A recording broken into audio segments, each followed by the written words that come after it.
Order. Order. Jamie Stone to move the motion. Thank you, Mrs Harris. I beg to move that this House has considered e-petition 700143 relating to a general election. It is, as I said already, a great pleasure to serve under your chairmanship. And as chair of the Petition Select Committee, I believe I speak for all its members, and I bet a whole heap of politicians in this Parliament, when I say that it is always encouraging to witness public participation in politics. At over 3 million, 3.1 million signatures, it's evident this particular petition has engaged a truly vast number of people all across the country. For this reason, I must personally and most sincerely thank its creator, Mr. Michael Westwood, who is with us with his wife, Tanya, who I had the pleasure of meeting during the run-up to this petition before Christmas. We had a long chat. Mr. Westwood, Michael Westwood, created this e-petition with a clear and very simple call.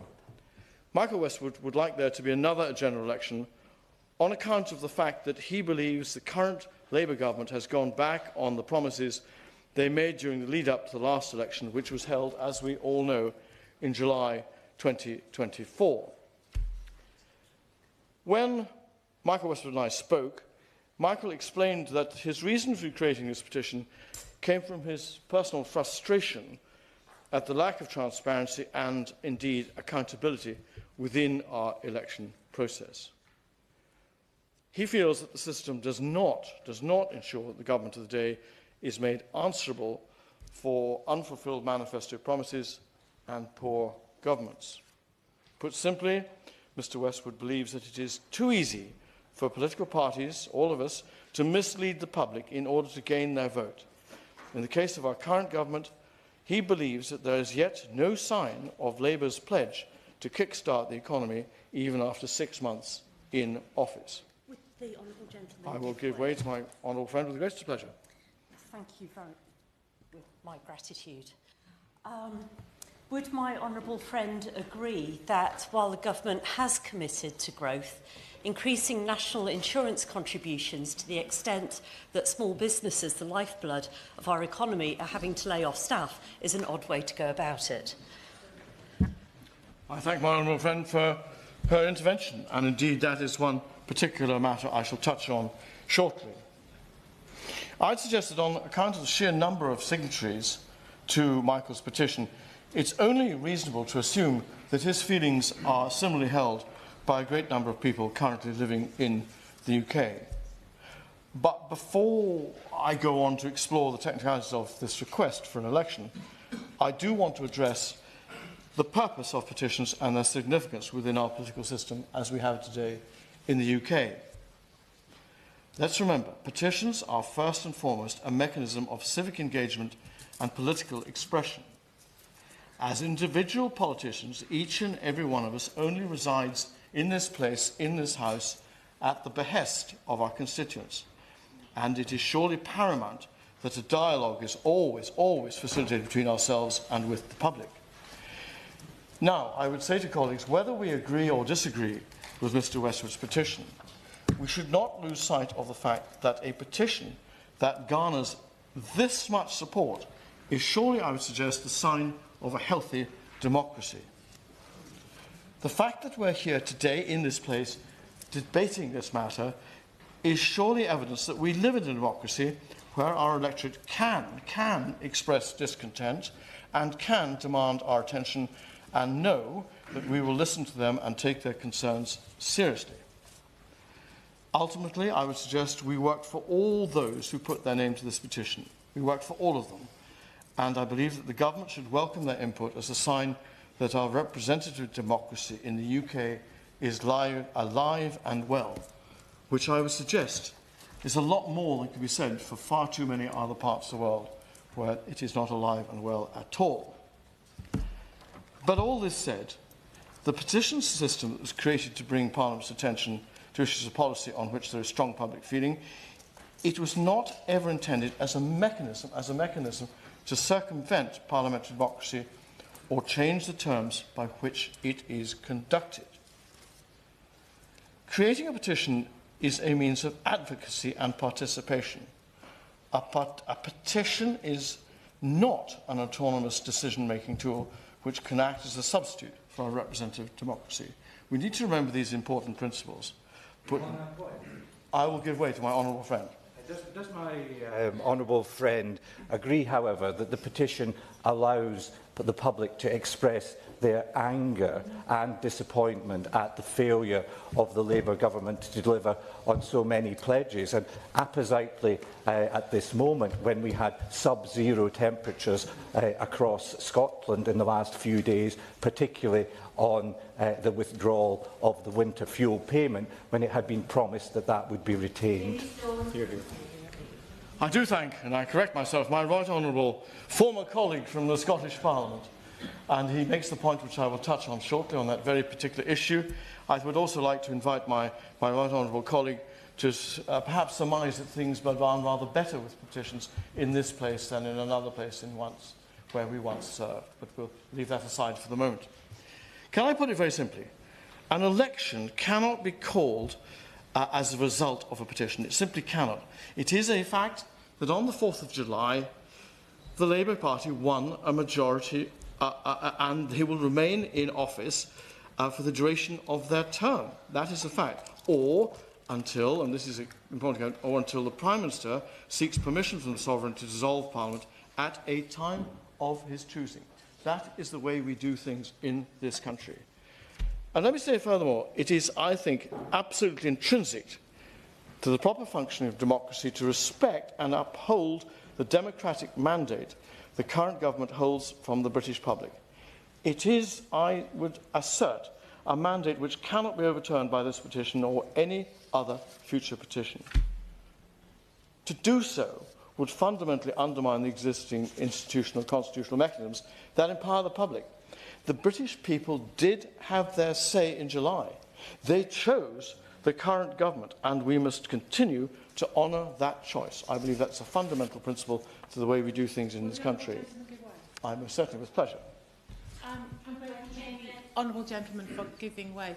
He touches on that word about a mandate, and I think most people would accept and acknowledge that the government was elected on a mandate for change. But would he agree with me that one of the reasons there's so much traction and engagement for this petition, including in my own constituency, is because people feel so let down and disappointed that what we have seen are so many manifesto promises that have already been broken? I accept the point made by the Right Honourable Member. I would, however, remind her that I am the servant of the House and have to be an impartial chairman in this matter. And I think we all know that's the way this place works. Tempting though it might be for me to say something, it would, however, be very, very wrong. But I may touch on some things like that in due course. It is the case, however, that the government must, I would suggest, respectfully acknowledge the frustration of those who signed the petition and do their utmost to understand the motivation of these good people who signed the petition. In response, let us remind ourselves, in response to this petition, the Cabinet Office reassured the public that it was committed to, we know what they said, fixing the foundations, rebuilding Britain and restoring public confidence in government. In particular, the Cabinet Office cited the £22 billion black hole as the reason for the very, very difficult decisions that have had to be made in the past and will be made in the future. None of them are easy, and in all fairness, we should recognise that. In recent months, we've witnessed widespread dissatisfaction with various policy decisions the government has chosen to make. And this has been touched on a few minutes ago by other members, the decision to cut winter fuel payments, to terminate inheritance tax exemptions on farms and increase national insurance for employers are three of the issues which have proved controversial. And that is the case in all our constituencies, including mine, regardless of the colour of the member who represents that particular constituency. We know that from the press comment in itself. Returning to our guest here, the man who raised the petition, Mr. Michael Westwood, he placed specific emphasis on economic growth as a motivation for creating this petition and made his dissatisfaction with the government's response clear. This is, I would suggest, an example of precisely the sort of dialogue that petitions should initiate. I learnt something from my discussions with Mr Westwood, and I think we can all learn from that. And I do very much hope that this debate will help the government address some of the inadequacies that have been identified. I think I speak for us all when I say that we all want to see an economy in which large and small businesses can thrive and prosper. That's what drives the nation. We all want to see an NHS which is properly funded, so everyone can get the care they need. And we want to see a society that has proper safeguards so the most vulnerable are protected from all the horrors that might come their way. We shall stop as best we can. These are, however, let's face it, let's be honest, they're all huge ambitions. They're very proper ambitions, and they're right ambitions. They're ones that we should sign up to, but they're going to be expensive. They're not cheap, and allocating resources fairly and necessarily will be a challenge for a government of any particular colour. Can I be so bold to suggest that we can improve engagement still more in the way that this our Petitions Committee does, and I hope that the communication will improve in the months and years ahead of this particular debate. And I hope that the government can also be involved in that sort of discussion and deliberation. The electorate must be reassured that all of us, as their representatives, who are here at their behest, that we're willing to listen to their needs. I think that any government would be wrong to assume that it acts in a vacuum. Exclamations will always be necessary in a democracy as long-standing and as robust as ours, one that I believe is the envy of many other parts of the world. Now, we have a particularly well-attended debate today, which is, I find, as the chair of the Select Committee, immensely encouraging. I'm sure we're going to hear some most interesting and thoughtful contributions. I will draw my remarks to a close at that, Mrs Harris, and we'll listen with great interest to what follows. Thank you very much indeed. Before I continue with the debate, can I just bring to everyone's attention that guests in the gallery are not permitted to contribute in any way to the debate, that any member who speaks needs to stay for wind-ups, and we will be on a very tight time of 6 minutes per speech. And can I please encourage colleagues to make short interventions, or there will be people who will not be able to speak at the end of the debate. The question is that this House has considered e-petition 700143 relating to a general election. I call Yasmin Qureshi. Thank you, Harris, and it's a pleasure to serve under your chairmanship. Can I start off by saying that petitions normally in our Parliament have been used often to discuss a particular issue of concern to people in the country. I have to say it's not normally used as a mechanism to hijack and play party politics. In the last 14 years, we saw crisis after crisis caused by the ill-thought policies and plans and the rank coronerism of the previous government. But unlike that, we engaged in the process, we had debates, we did not commandeer a public petition to demand a new election. We opposed the government, we worked within the parliamentary ambit to do what was right. This petition has grown, some of it to do with a lot of misinformation, some of it to do with foreign interference, and I do think, yes, well, you may laugh at it, but that happens to be correct as well.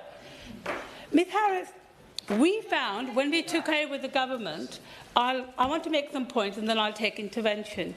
We found that when Labour got elected, they found the first thing was £20 billion of deficit, a big black hole, which no one knew about.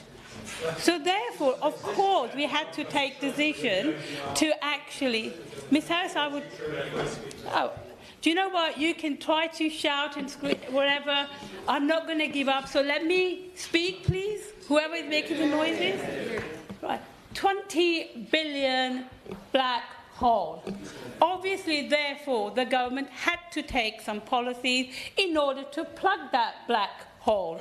And that means about rising the winter fuel, it means introducing inheritance tax, it means the national insurance contribution, things that people have been mentioning in the petition. You have to recognise that if you're going to provide services, if you're going to bring changes into the country, it does require financial expenditure, and a 20 billion deficit was not one anyone knew about. Now, when we took over, we found that our prisons were incredibly overcrowded. The government had said that they would find 20,000 prison places by mid-20s, but they only created 50. In our criminal justice system, we've had victims waiting for trial in serious cases in the Crown Court, about at least 7,300 of them. But what we had during when the Conservatives were in power, we had about, I think, 8 different Secretary of States for Justice. Therefore, not surprising that our judicial system and prison system is in a complete mess at the moment. In relation to the NHS, I can remember in 2010 when we came into power, the waiting list when you went into an accident emergency in a hospital was maybe for a few hours. Now it's 8 hours, 10 hours. And of course, in order to get an operation or see a doctor, it's years now as opposed to 6 months. And again, that is because we've had this government the previous government, not dealing anything to do with it. So we've had to deal with this, and that means we hear the step being made by the Secretary of State for Health, and there will be a debate later on about all the things that we want to bring into play to make our NHS system work better, because people need that. We are the party that came in and solved the doctors' dispute, which has been going for years and years. And why does that matter? Because it means that our health service will have good, decent provision, and some of the delays, hopefully, will be taken away. And, of course, the Prime Minister even today mentioned about the fact that we've got plans to reduce the waiting list massively. Now, these are things that we're doing. The previous government, 14 years, did nothing and left us with what we are. We are the government that actually has paid our teachers more so that our children can be educated properly. We're the government that has actually dealt with the issue of public transport as well, drivers and strikes. And that's important because we need to get the country going. Public transport is very important to the proper running of any country, and of course we need to do that.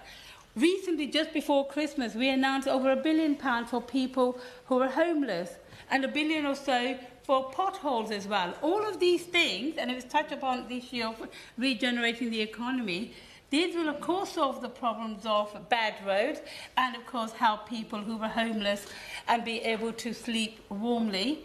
But also, of course, building our roads creates jobs and it regenerates the economy. We've said we will build more than 1.5 million houses.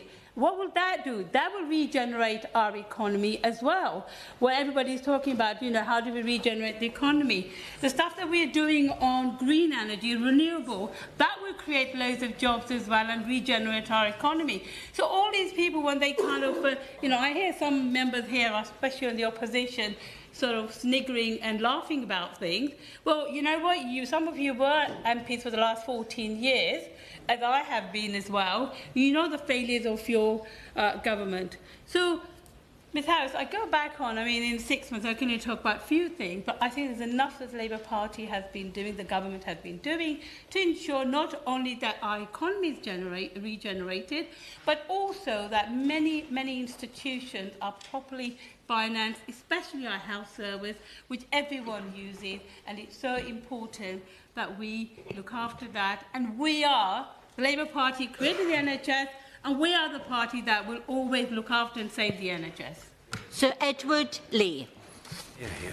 We all know that we live in a parliamentary democracy that there need to be an election until the summer of 2029, and there probably won't be one, however many petitions are produced.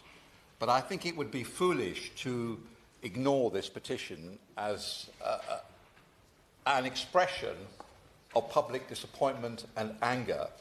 And I don't want to be overtly party political here, but I do think that it would be useful for the government not just to dismiss this petition as being cooked up abroad, apparently, or by nefarious forces, anti-democratic forces, I think I think it'd be quite wise to listen to the public. I mean, if you are in a black hole, if indeed there is a black hole, I mean, I do say to the government, just stop digging.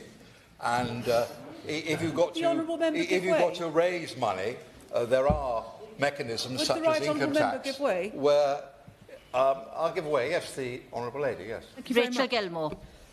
Madam Chair, would the honourable member agree that the essence of this petition is in fact the political manifestation of buyer's remorse, and that the delivery and introduction of proportional representation would not lead to such remorse so soon? Edward Lee. Well, actually, the Liberal Party seem to have done very well from this system by focusing their attacks on Conservative constituencies. They seem to have many more seats, for instance, than the Reform Party, and less votes, but I'll leave that aside. No, I don't want to get involved in all this.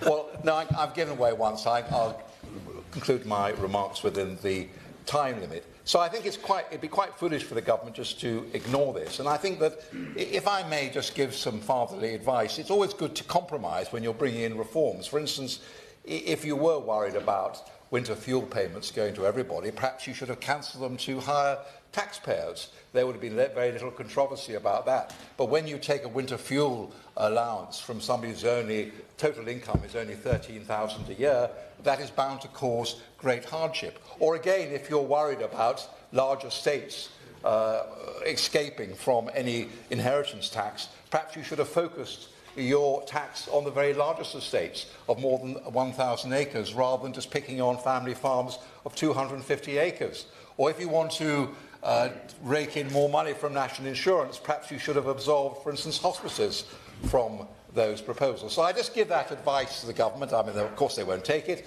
but it's always useful, if you are bringing in reforms, to think of the general public and how it will impact on people and how it relates to their sense of alienation. And that's what I want to talk about now, because there is undoubtedly a sense of alienation in the country. And it is partly due to the issues that I've been talking about, but it's also general issues. And I sit on the Council of Europe and I see how other countries in France and Germany and Italy are coping with political unrest.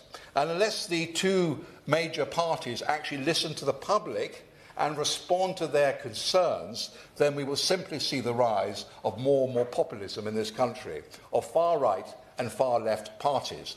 And I think that there is a particular issue, and this is what I want to talk about, where people feel alienated.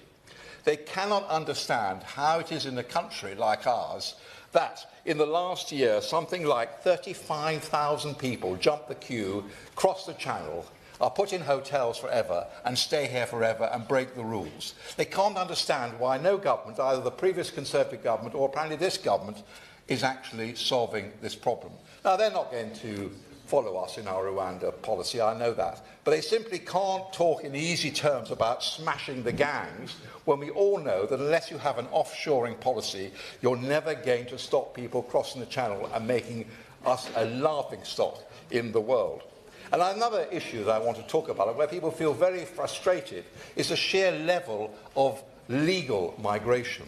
And this is a point that I like to put particularly to the party opposite. This is not a sort of right-wing point of view. This is Matthias Tesfaye. He's the Danish immigration minister, and he's a son of Ethiopian refugees. If you look, he says, at the historical background, it is completely normal that left-wing politicians like me are not against migration, but want it to be under control. If it isn't, and it wasn't since the 1980s, low-income and low-educated people pay the highest price for poor integration. It is not the wealthy neighbourhoods that have to integrate most of the children. On the contrary, the areas where the traditional social democratic voters and trade unionists live face the greatest problems. So I think that both parties have to solve this problem of the sheer level of legal migration and illegal migration. And I'll make one other point, that we all believe that we must solve climate change, but we must do it in a moderate and sensible way. And many people in rural areas, such as the areas I represent, are not only worried about the farmer's tax, but if you live in Gainsborough, you see that 10,000 acres around your small town are going to be covered with solar farms. Let's have more solar farms on rooftops, on industrial warehouses, but when people see that their good agricultural land is being taken away from this, and these solar panels made by dodgy Chinese companies, benefiting large landowners, that again leads to a sense of alienation. So I just think that both parties have to listen to the people. They cannot just go full ahead with their own policies, ignoring what many people are frustrated about. And there's one last point. We've just had this debate in the main chamber about the NHS and social care. Frankly, we have to have some sort of cross-party consensus of how we're going to pay for our increasingly elderly population. We can't just throw brickbats at each side. So it's the fault of the Labour government, it's the fault of the Conservative government. We're all living longer. We're all going to be more frail in our old age. We're all going to need more and more help. There has to be some sort of political consensus of how we're going to pay for it.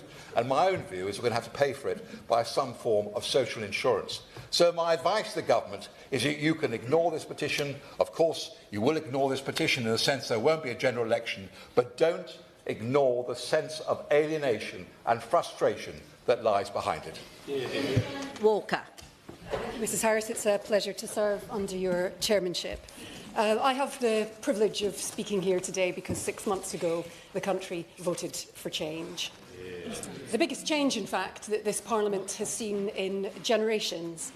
And we know why people voted for change, because for 14 years the Conservatives have been taking the country down a road that's left everybody worse off. NHS waiting lists spiralling out of control, no grip on the prison crisis, no plan for the economy, no control on the cost of living crisis. And we stood on a manifesto of setting that right. And that is why the general election we've just had has reduced the Tories to the smallest number in their history. And ours was a message of hard work, of sorting out the mess they made that everyone could see. But for all their failures, actually, I think that one of the cruelest things that the last government did was to take away hope.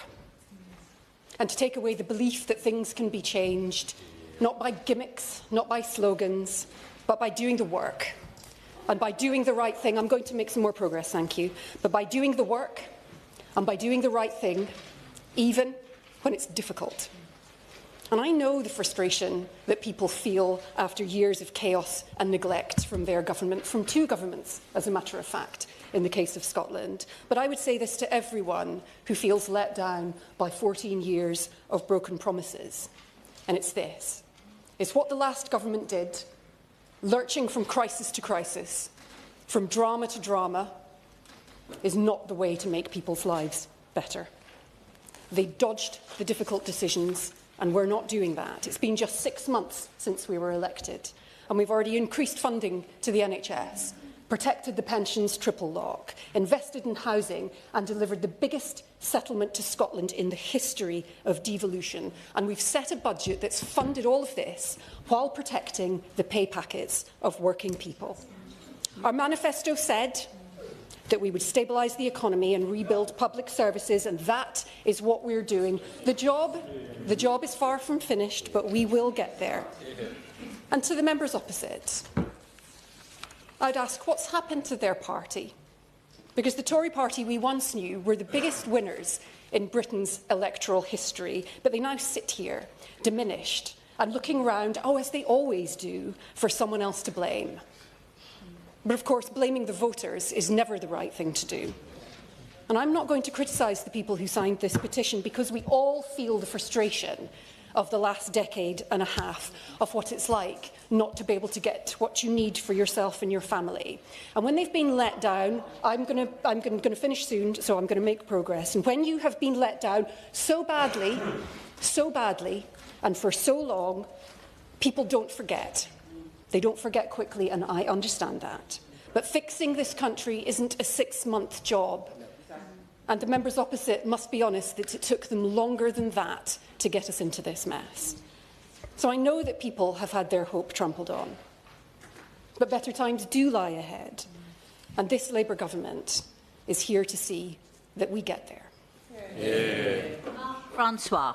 Thank you very much, Harris, and a Happy New Year to you and everyone else in this important debate, ably introduced by the Chairman of the Petitions Committee.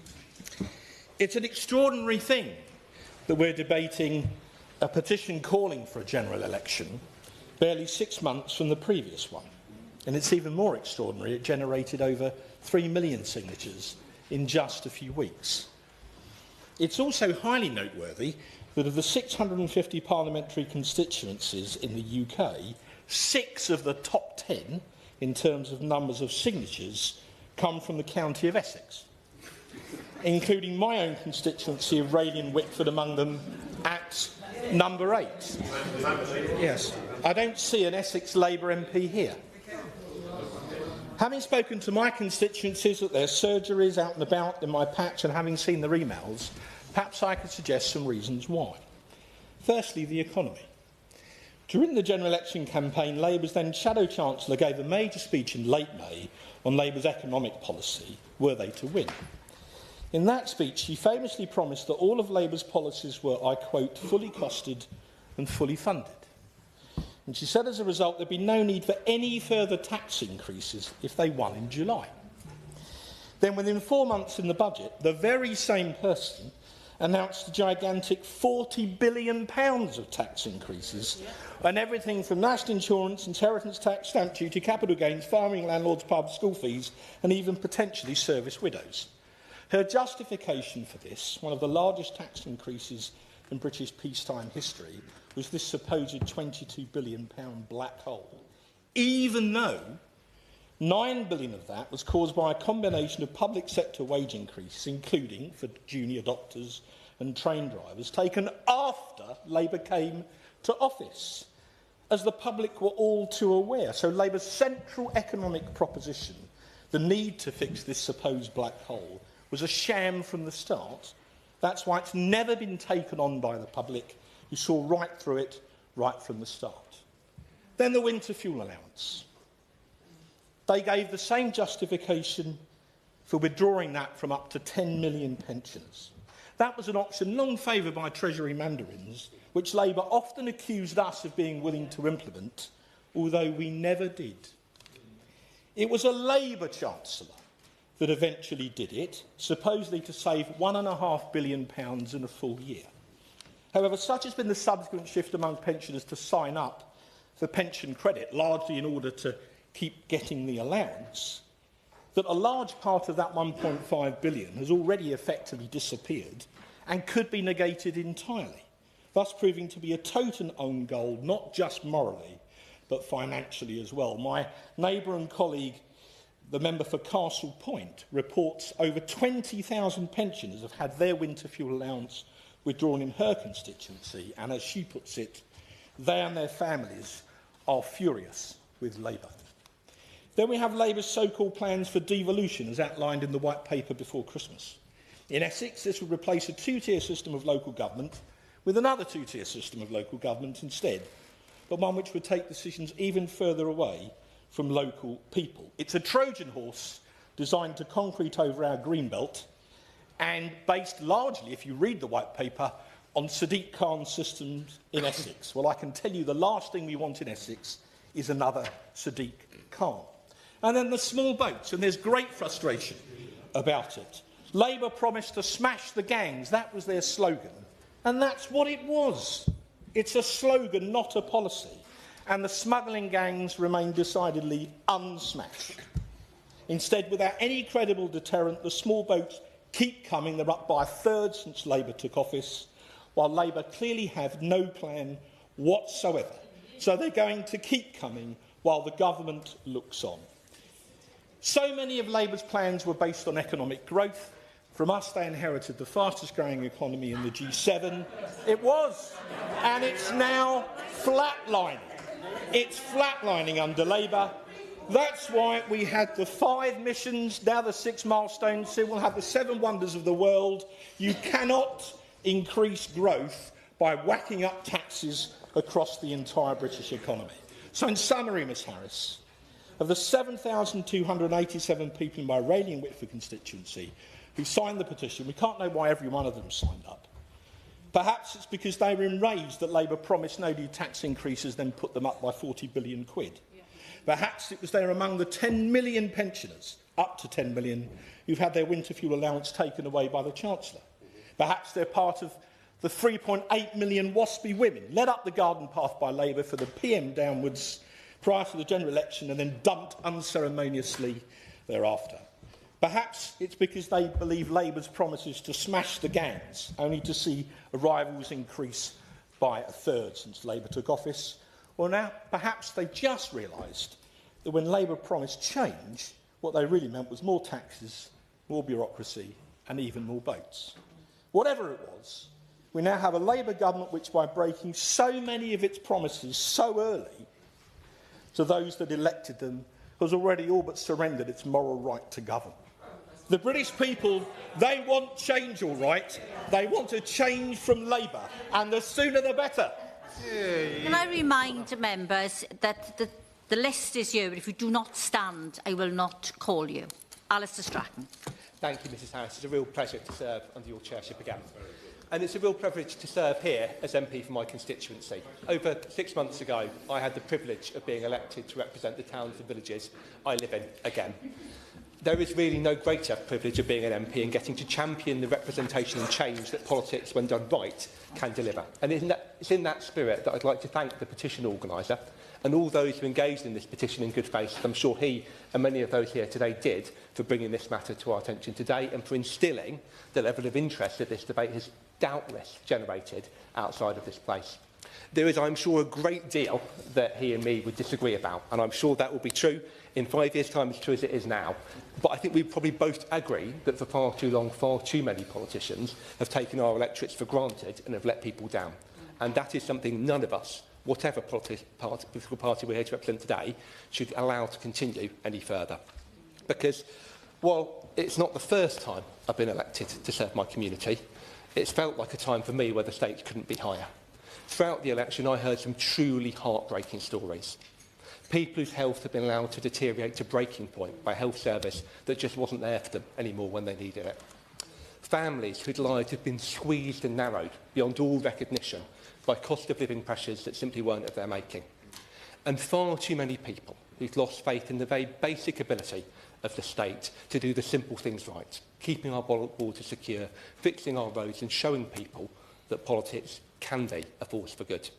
Against that backdrop, being elected again in this fragile time and as a party of government is a deep responsibility, one which I and colleagues on this side of the debate today I know take incredibly seriously. Throughout the election, we were under no illusions that we would be inheriting challenging circumstances, but no one could have predicted the depth of challenges that we'd be inheriting. Public services way past beyond breaking point, far further than imagined. Prisons closer to being overflowing. Our health service even more on its knees. And the point at which the NHS had to advise our incoming health secretary that we should be cutting appointments, let alone expanding them, a point when we had record waiting lists. This was an unacceptable inheritance and one far beyond what we've been led to believe we'd be picking up. And yes, public finances in an even worse situation with a black hole that was growing, verified by the Treasury, the IFS and the OBR, and would only get worse without robust action. Now, I'm as angry about these stories as anyone. I completely understand why these are frustrating things to hear. I'm frustrated and I know my colleagues are. But we were doing everyone, not least our country and our constituents, a disservice if we didn't face up to them and the tough choices they inherited. They meant we had to inherit. Only Rishi Sunak will know why he called an early election. But it's pretty clear, given our inheritance, it certainly wasn't because he thought things could only get better. I'm glad, though, however difficult, to have the privilege of being part of a party that will now have to wrestle with the tough choices we need to rebuild faith with you and to start fixing things for our constituents. And I'm glad that we're not shying away from that. It would have been easy to will away the black hole, to will away the scale of some of these problems, to have a budget that tinkered round the edges, to introduce reforms that tinkered round the edges of some of the challenges. But we're not doing that. There's no doubt that this budget was a big budget, and it was a big budget because we needed to make some big choices. They weren't easy. If they were, even the last party might have been able to make them. But we faced up to them because we could not continue to tolerate a situation where too many of my constituents wait too long to see a doctor. Too many young people in my constituency with additional needs wait too long to have those met. And far too many of the very basic things that every citizen should be able to count upon their government for. Border security, fixed roads, a functioning economy simply weren't happening. Yes, I'm under no illusions that these choices have brought with them some pain too. And it is for us over the course of the next 5 years to work closely with our communities to show them that these choices have been worthwhile, to show them that we're using that money to good end, to deliver on the things that you've elected us to change. Over the next 5 years, that is my mission, and that is the mission of everyone on this side of the House. I've no doubt we'll make some mistakes along the way. I certainly will. But I hope that in 5 years' time, or whenever the next election is called, to be able to go back to you, to be able to go back to our electorates and to talk to you about the changes we've been able to have, to show you the difference the Labour government has made for our health service, to show you the difference a Labour government has been able to make for the incomes of working people, to design and deliver an economy that's truly working for our communities again. For far too long, we've accepted managed decline and a broken political settlement in this country. I have no doubt it's not going to be easy. It certainly hasn't been an easy first 6 months. But I'm incredibly proud to be part of a party that's facing up to those difficult choices and remains resolute in our resolve to deliver for people, to show people, choice by choice, decision by decision, that things can get better again. And we will be doing everything we can to ensure they do. Thank you. Raj. Thank you very much, Madam Chair. I generally find the best ideas in life come from pubs, so it's no particular surprise that Michael Westwood is indeed a publican. Representing Clacton, we were third on the highest number of people to sign this petition, but I don't think the 8,000 people in Clacton that signed this did so just to get a fresh general election, because they knew that wouldn't happen. What they were actually expressing was a sense of utter disenchantment with the entire political system. And this debate can be used as a game of ping-pong this afternoon between the two political parties that have dominated British politics since the end of the First World War. But actually something bigger is going on out there. Have a look at the turnout. The second lowest turnout ever in a general election, despite the introduction of mass postal voting. Have a think about the fact that the Labour Party got a third of the vote and 2/3 of the seats. For every Labour MP, there are 34,000 votes. For every Reform MP, 820,000 votes. When you think about that and give it some context, perhaps it's not surprising that confidence in the whole system is breaking down. Now, I have to say, having studied politics for a long time, not as long as the father of the house, obviously, but over 50 years, I can't think of a government that has seen a collapse in confidence as quickly as this one has. There are 26,000 pensioners in the constituency of Clacton alone that are losing their winter fuel allowance. They had no idea this was going to happen on the day of the general election. There are 100 family farms just in the Clacton constituency, many that I've met that frankly are in tears because they can't see how their husbandry of that land that has gone on in some cases for hundreds of years is going to be able to survive inheritance tax. And with the national insurance increases, yet another hammer blow to the men and women running small businesses in this country. They had not expected this. They were promised it wouldn't happen in the run-up to the general election. And we find that even now affects GP surgeries in the constituency and hospices close to it. So perhaps you can see why people are upset. They feel that things are being done to them they didn't have realistic expectations of. But the broader problem, I think, is the economy as a whole. The economy works on confidence. People borrow money, lend money according to confidence in each other. And in the Prime Minister and the Chancellor of the Exchequer, I mean, we've got two people who look like they're going to a family funeral every day. There is an air of miserablism. Even a speech from the Prime Minister, the complete opposite to Tony Blair. This isn't things can only get better, it's things can only get worse. We are literally, yes, of course. I thank the member for giving way. When you come into a new job and you discover that there's a £22 billion black hole, I think you'd look a bit miserable as well, don't you agree? The idea of a 22 billion black hole is nonsense. It's 2.7 trillion. The national debt is massive. It exploded over the course of the last... It increased by 2.5 times over the course of the last 14 years, and it's set to go higher still. We are in much deeper difficulty economically. Even to talk about a £22 billion black hole is not to understand the problems that we've got. We have zero growth in this country. Foreign investment into Britain. Yes, there's money coming in, but it's not coming in anywhere near the rate that we need. We have got major, major problems. And I actually believe that this government has talked us into a recession because confidence is falling to that degree. And you might note that the more rapidly legal migration rises, the more rapidly the population expands, the poorer we get as individuals. The last 2 years have seen record levels of net migration into Britain. And in 6 of the last 8 quarters, GDP per capita has fallen. And this perhaps is the issue ultimately that I think is why people voted, or 3 million of them, asked for another general election. It is the breach of trust between Westminster and the country on immigration. I'm not even discussing the boats. I'm talking about a population that has risen by over 10 million in the last 20 years. The impact of that on primary school availability, the impact of that on housing, the impact of that on people's wages. That is the ultimate breach of trust. Now, Labour have not promised anything on legal immigration at all, but they need to be aware that if net migration figures are anywhere near what they've been in the last few years, confidence in their party will fall further. I think the whole system is in need of absolute fundamental change.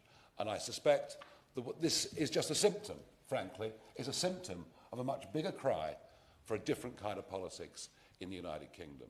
You can all con yourselves as much as you like.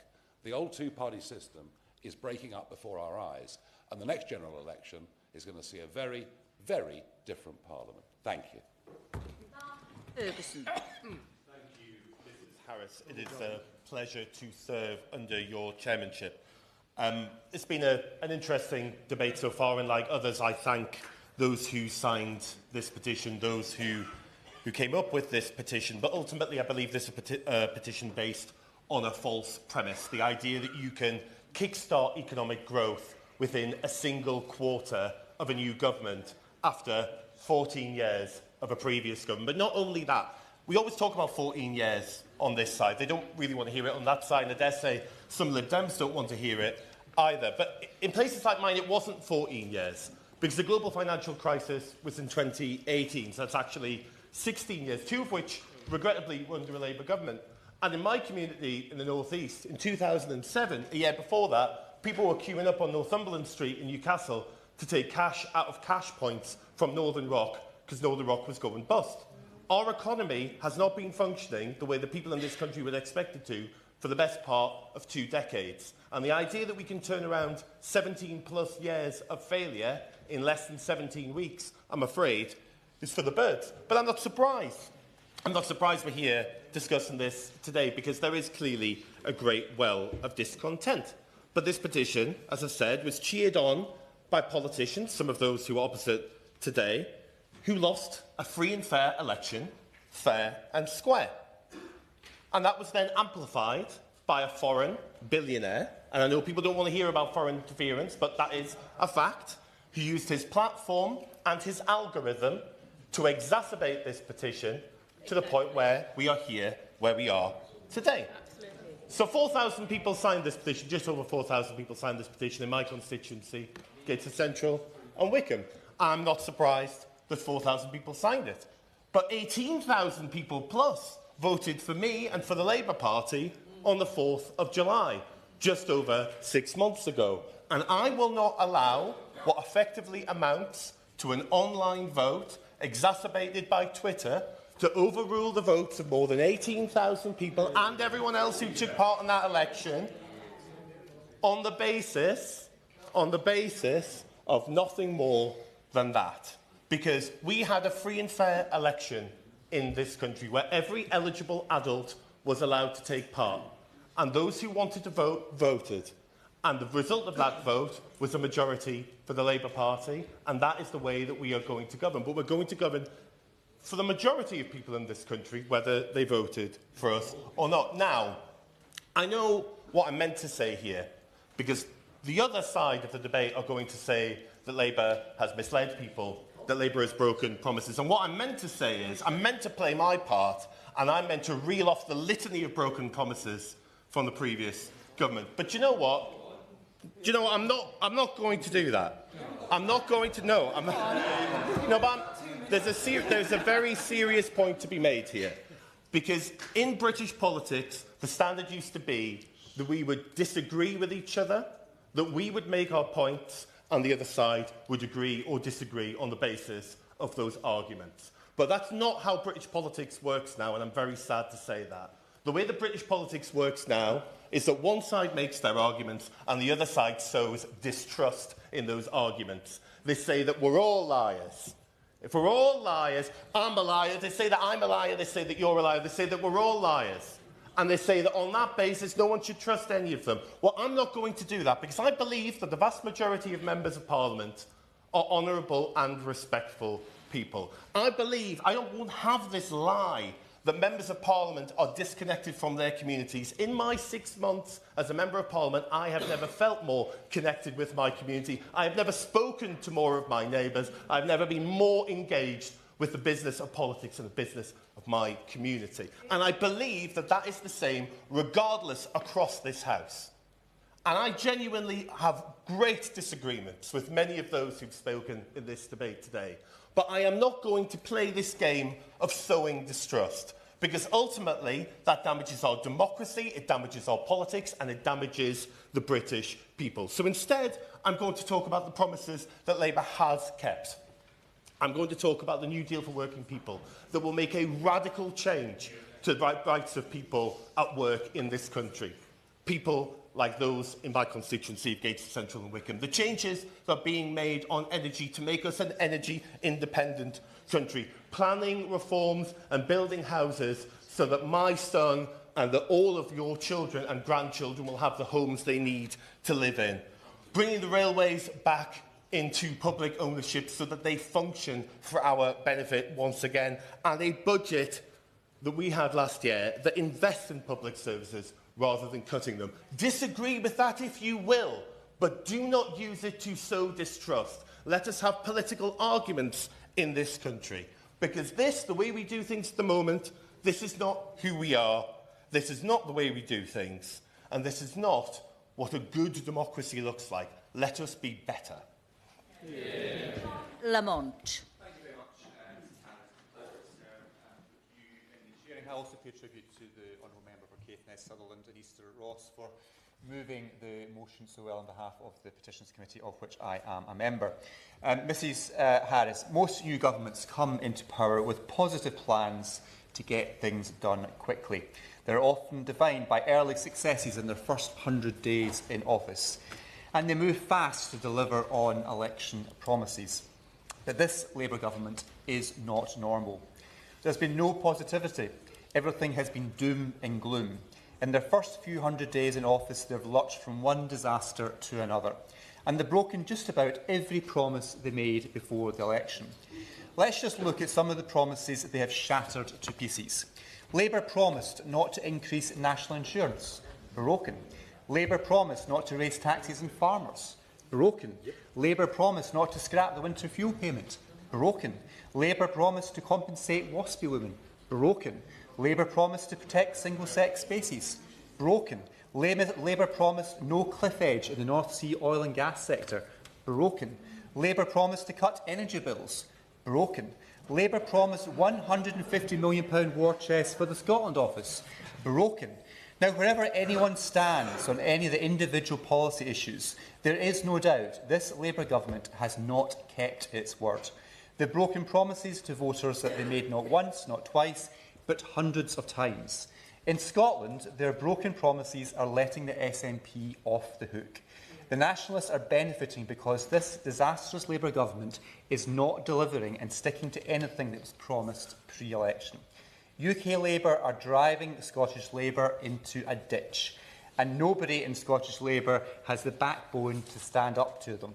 Scottish Labour MPs voted through these broken promises, Anna Sarwar's MPs are content to not keep their commitments. Now, no wonder so many people in the borders and across Scotland are losing trust in Labour. More and more people are moving away from Scottish Labour because they see they don't stand for anything except broken promises. They betrayed workers, businesses, pensioners, farmers and our oil and gas industry.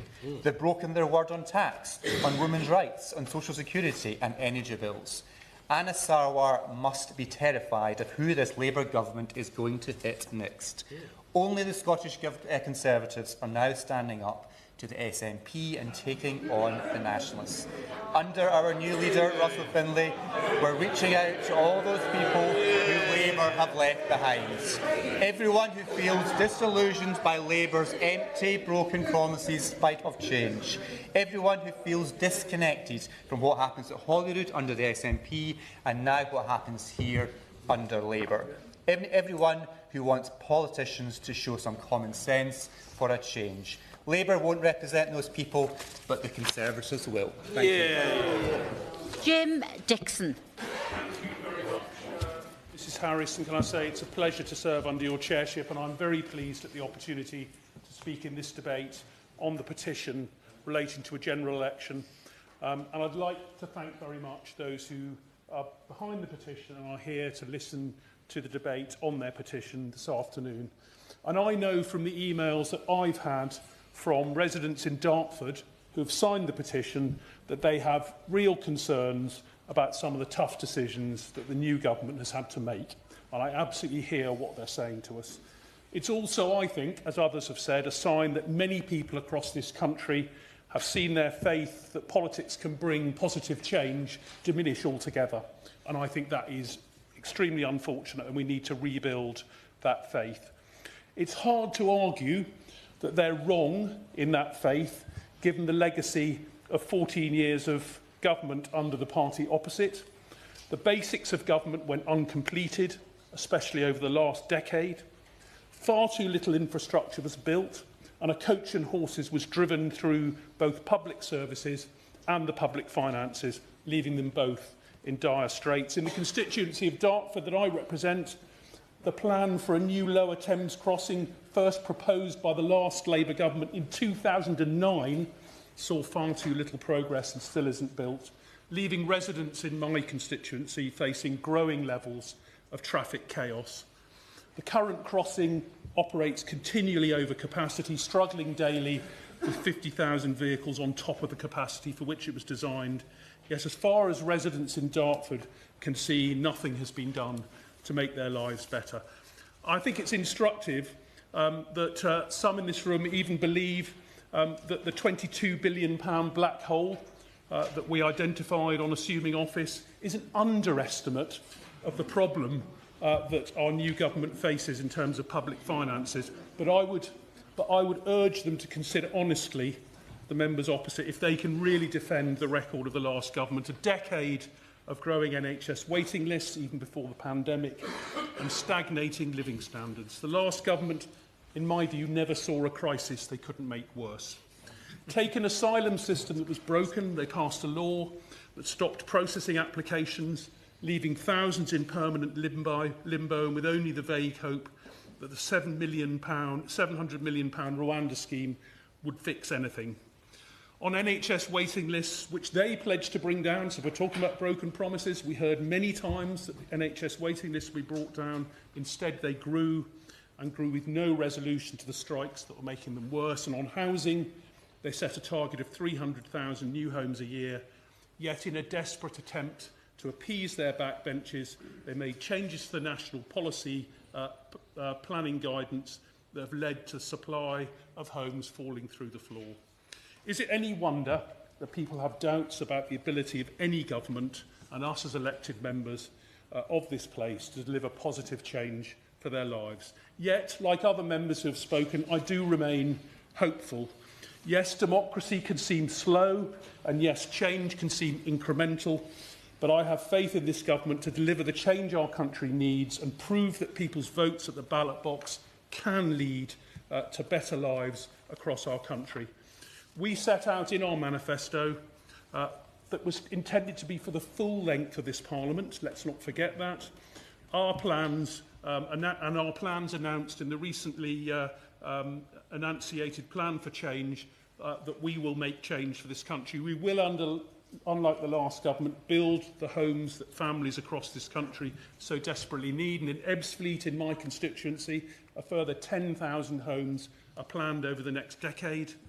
We'll get the NHS back on its feet, and today's announcements were enormously encouraging, so that we can see that neighbourhoods that are most in need will see a reduction in waiting lists, and we'll see a health service that actually has the capacity to support all our residents, so that in my constituency of Dartford, our Darrant Valley Hospital will have the capacity it needs to treat my constituents in Dartford. And I believe we will build the infrastructure that our country needs for the 21st century. And I hope in the new year, and in the new year we have upon us, the Lower Thames crossing will also get the go-ahead. But we will also see investment in homegrown, clean energy that will bring with it the jobs for the future. We will be rightly judged at the end of this Parliament if we have delivered on our manifesto, improved lives and set the foundations of our future prosperity. That will be the time for electors in Dartford and across the country to make their choice of a future government, not now. Thank you, Madam Chair. Damien Hines. Thank you very much, Mrs Harris. It's a pleasure to see you in chair, and I thank the Chair of the Select Committee for introducing this debate today. This petition has succeeded already in a very important way because it has brought this debate to Westminster Hall this evening. And it's a broader debate, actually, than often we end up being able to have, and it's been passionately argued on both sides with some important points made. I was particularly struck by some of the points made by the member for Gateshead, Central and Wickham. And he is absolutely right that representative democracy can do some things that social media and other fora cannot, and it's why it's so important that we do have these debates in this place and that governments are held properly to account and give an account of themselves. Look, there are always people who are unhappy with a government, always people who are going to be unhappy with an incoming government. But the speed of the fall of this current government really is quite striking. There were very, very high hopes for this new Labour government, and they have been very, very speedily dashed. Now, no petition in our system can force a general election. That is all about the decision of the Prime Minister of the day, or if he or she is forced by a vote of confidence. But I do hope, genuinely, that the government will reflect on the scale of this petition, because we have lots of petition debates, lots of petitions get made to this Parliament, but the scale of this one and the rapidity with which signatures have been gathered is truly striking. In East Hampshire, 5,288 signatures by the start of the year. And people in East Hampshire feel particularly let down by things like the family farm tax, which is going to undermine the whole structure of agriculture in our area, which underpins the rural economy and society, with business rates, which was painted as a cut, but actually is an increase, particularly for retail and hospitality businesses, which will undermine the small businesses in our market towns and our village centres. The unrealistic housing targets that are being visited upon the countryside, even while cities like London will have their housing targets cut. And of course, the hike in employer national insurance contributions painted as not being a tax on working people, when everybody knows that in the end, such a tax can only see through either in the wages that people are paid or in the level of employment, and that will harm jobs locally. And of course, scrapping the winter fuel payment right down to a very, very low income level. It is always, when you judge a government, it's always not just about what was in their manifesto that you judge them on. It was things that were not in their manifesto, which they did anyway. And the most striking of those with this government so far has indeed been the winter fuel payment. This was a Blair-era reform that's been kept ever since, and throughout all the years, from 2010 through to 2015 and beyond, when we had to make some really difficult decisions, by the way, facing a 155 billion black hole inherited from the previous Labour government. For all those incredibly difficult decisions, one thing that was never touched was the winter fuel payment, because it is a particularly well targeted, not in terms of the number of people, but in terms of the time of year, for an expense that is that comes to older people right in the middle of winter, exactly when they need it.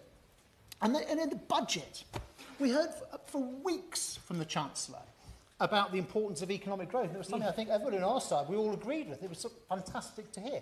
Of course, economic growth ultimately is what matters, for not only for driving the economy, but for affording the excellent public services that we all value so much. There was a reasonable expectation that it was going to be the most growth-focused budget we had ever had in this country.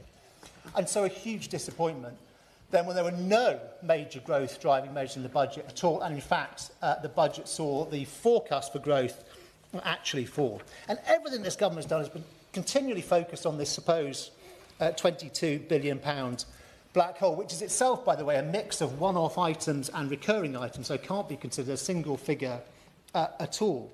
But in any case, look, whenever you're a government minister, you come into a new department, on your day one or day two briefing, you get told the long list of unfunded in-year spending pressures.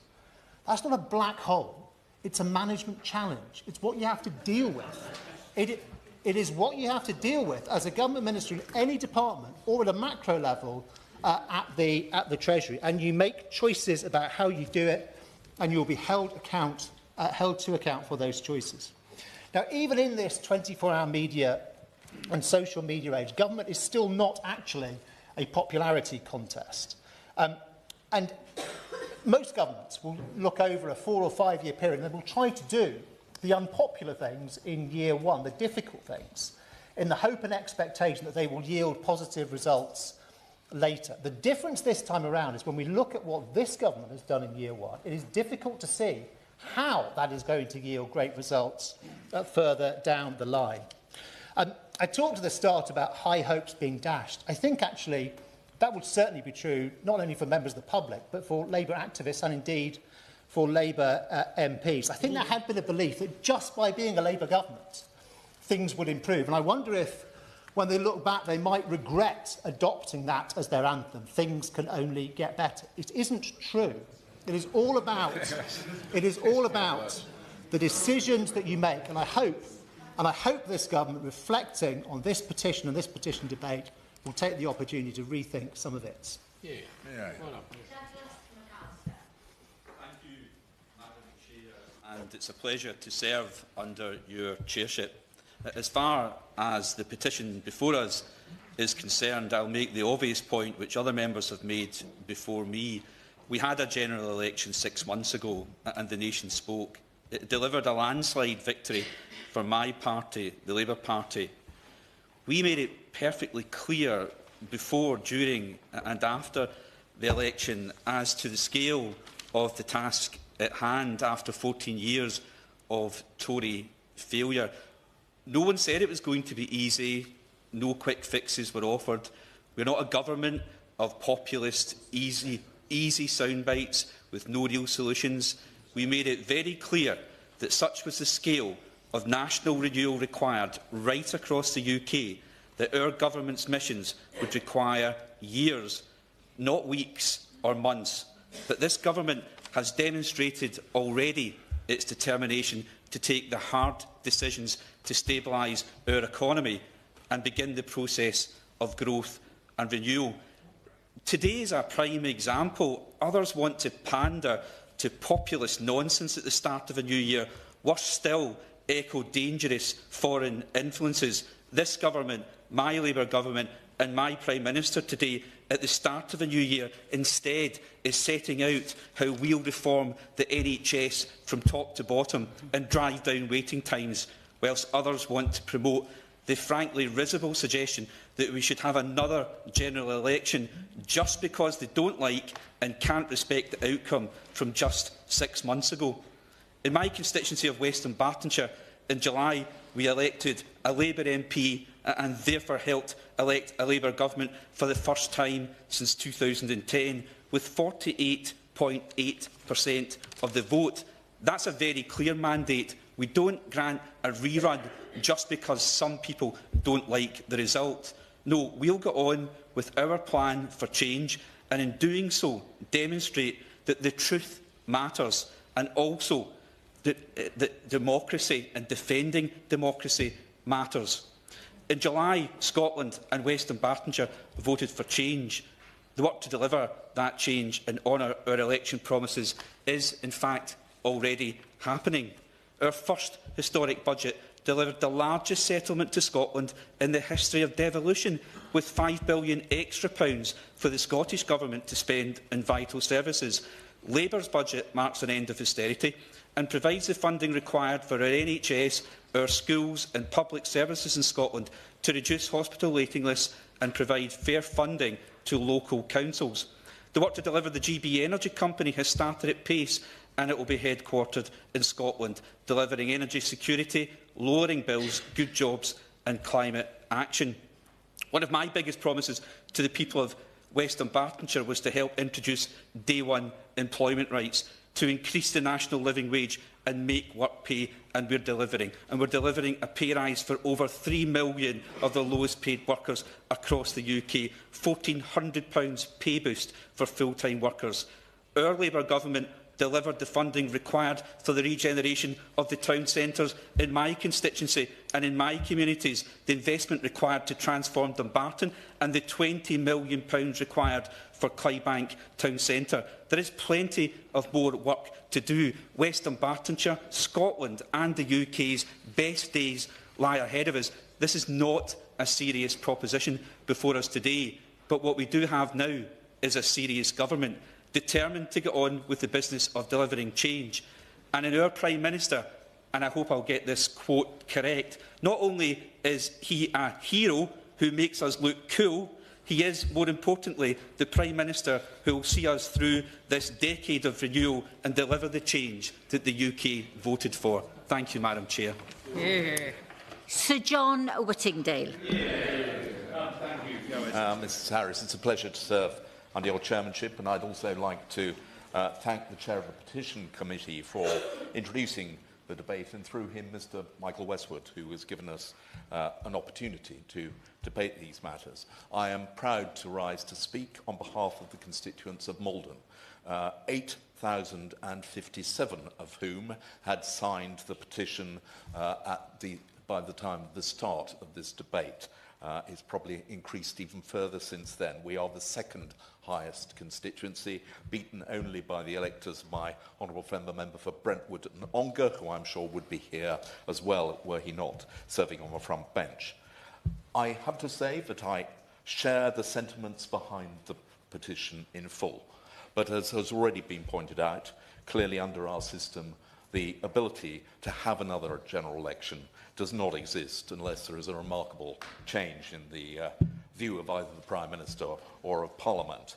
Our system is designed to deliver a, quote, strong and stable government, so most of the time it does that, and I remain a supporter of the system of government, even though I understand the anger felt by the honourable gentleman who spoke from Clacton. It is the case that our system was built essentially for when there were two main parties, with perhaps a third minority. We now have not just a third, but a fourth, and even in some areas a fifth minority, and that has produced this extraordinary result that the present government has a majority of 100 seats in Parliament, having achieved fewer votes than that party achieved under the leadership of the last leader of the Labour Party, the member for Islington North. But that is the system that we have. But I think the reason why this petition has attracted such support and so quickly is the fact not that people just dislike what this government is doing, but they do feel, as the petitioner sets out, that it is a direct breach of the promises that were made to the electorate at the time of the last general election. Even within a few weeks of the election, I was receiving angry emails from pensioners who had been misled. They had listened to claims by Labour spokesmen during the election that if they voted Conservative, a Conservative government might abolish the winter fuel allowance. Remember. The implication of that was that a Labour government would be safe and would protect the winter fuel allowance. And yet a few weeks later, it was announced that it would go. That was followed a few weeks later by the farmers. The farmers in my constituency had been to the NFU conference. They had listened to the leader of the Labour Party tell them from the platform that there was no intention of the Labour government to get rid of agricultural property relief. And yet, in the budget, that was precisely what was announced, with the consequence that families who have farmed in my area for generations, going back to their great-grandparents, now say that they are going to have to sell up because they will not be able to afford the inheritance tax bill. I've also had letters from small businesses who understood that working people would not see a tax rise, and yet they are the people who employ those working people, and now find that their entire profit has been wiped out by the increase in national insurance contributions, with the result that they are either going to have to scrap pay rises this year, or in some cases actually lay off staff. And then, in my area, well represented in the petition, as my honourable friend from Rochford has pointed out, in Essex, we are faced with what was already a massive amount of development taking place with no corollary in terms of infrastructure. And yet, the new housing targets that have been imposed in Chelmsford represent an increase of 100% on that which was already being required. In Malden, in Malden it was 100%, in Chelmsford it was 60%. And yet there is no sign of the infrastructure investment. And those targets are being imposed on our local communities, despite the Labour Party saying that they would take account of the feelings of local communities. In all these areas, people listened to what they were told in the election and found that actually the new government has done precisely the reverse of what was promised. Am I right, my friend? Of course I'll give way. I'm completely opposed to increasing VAT on school fees. But Labour did at least put that in their manifesto. As my right and friend constituents, have they spoken to him in the way that mine has spoken to me, and said one of the reasons they're so angry about the decision on winter fuel allowance is it wasn't in the manifesto, they weren't told that's what they were voting for, and therefore Labour have no mandate for it at all.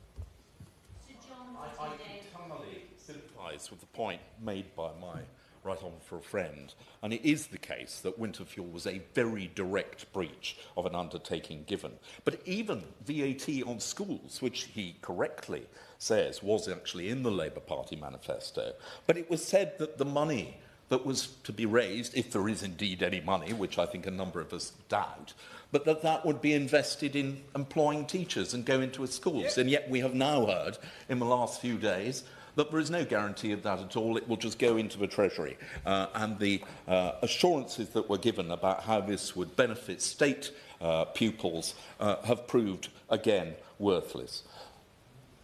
Ms Harris, there is not going to be an election unless something extraordinary happens. Under our system, only the Prime Minister or Parliament can call an election early.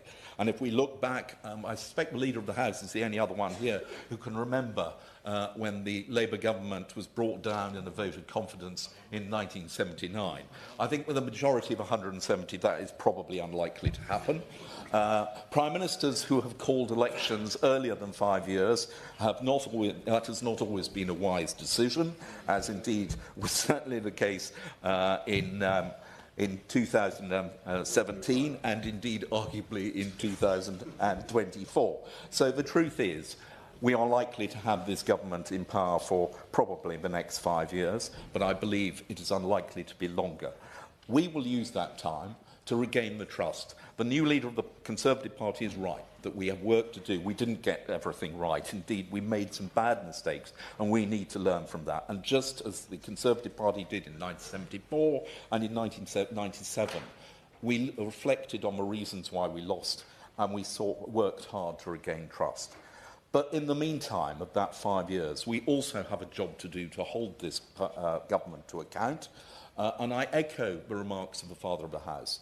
Even if this debate does not bring about a general election, I hope that members on the government side will listen to the voices expressed in the terms of the 3 million signatures on the petition. Costigan. Thank you, and it is a pleasure to serve under your chairship, Ms Harris. Chair, I understand that the people who signed this petition feel angry. And a lot of people are angry in my constituency of Ealing Southall. They're angry because their kids can't buy a home. They're angry because their parents can't get the hip operation they need. And they're angry because when their car gets nicked or their house gets burgled, the police don't seem to be able to do much about it. But it's clear where the blame for this lies. The Conservative Party have been in charge of this country for the last 14 years. It was the Conservative Party who didn't build the affordable homes we need. It was the Conservative Party who ran our NHS into the ground. And it was the Conservative Party who drastically reduced the number of neighbourhood police officers on our streets. And that's before I even get on to how they trashed the economy, with mortgages going up by the hundreds of pounds overnight and left us with a £22 billion black hole in the country's finances.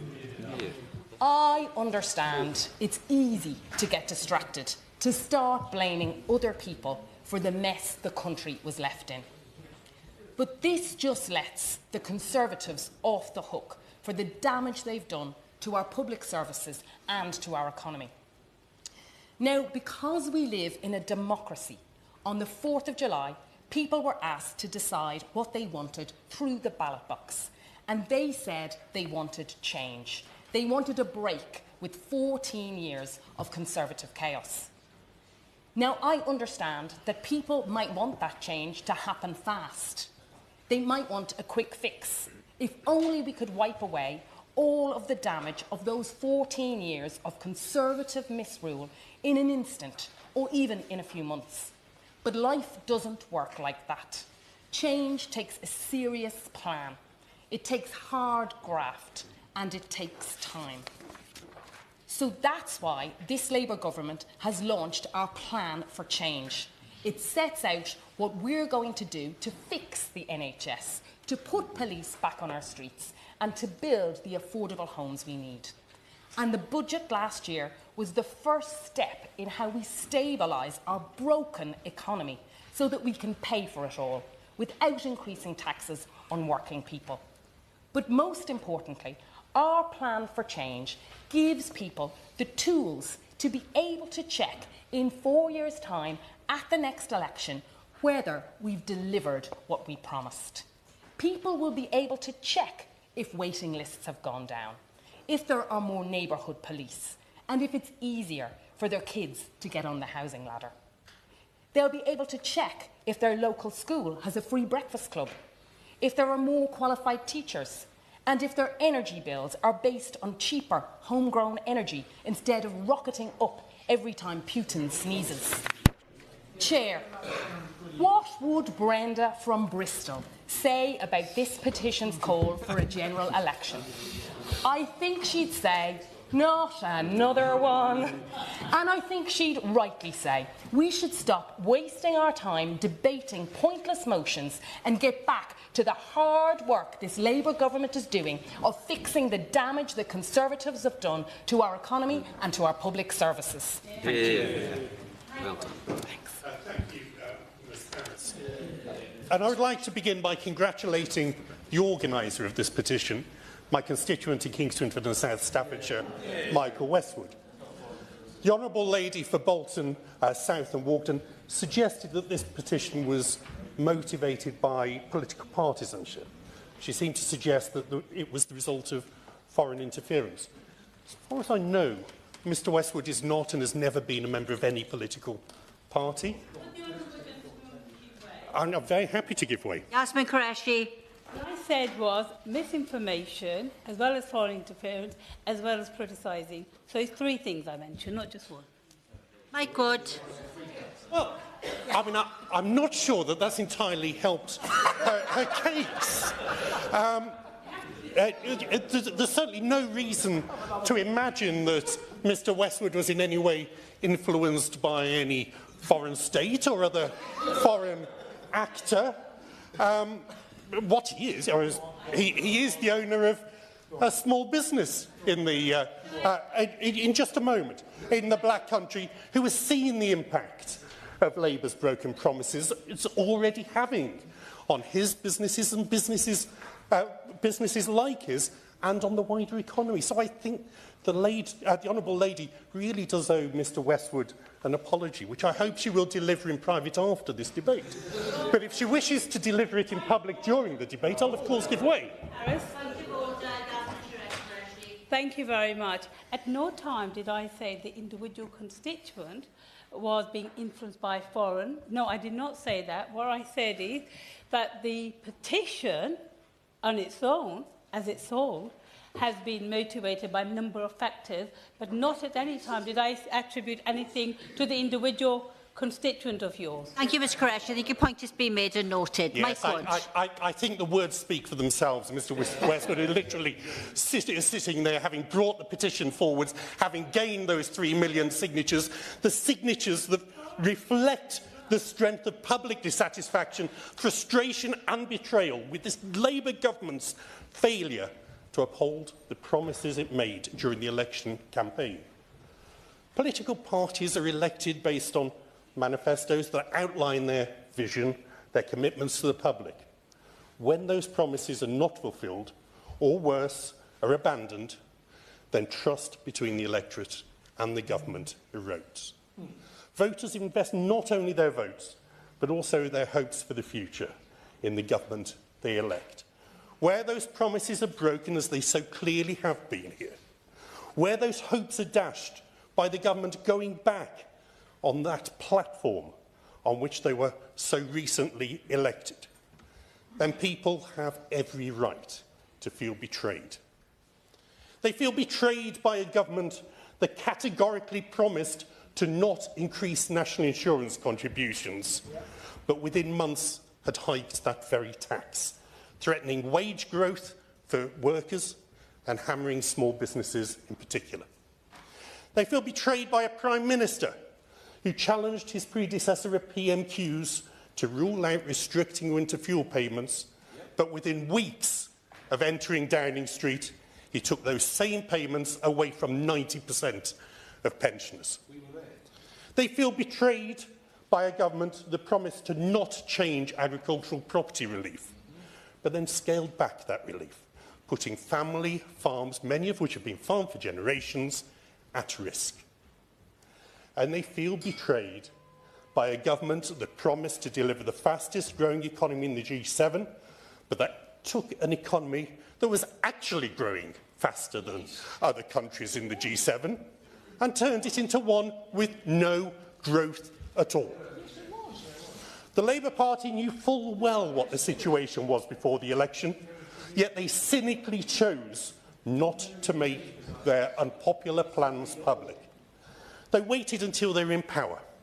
Rather than being honest with the public in advance, they ducked that choice. They took the easy route instead.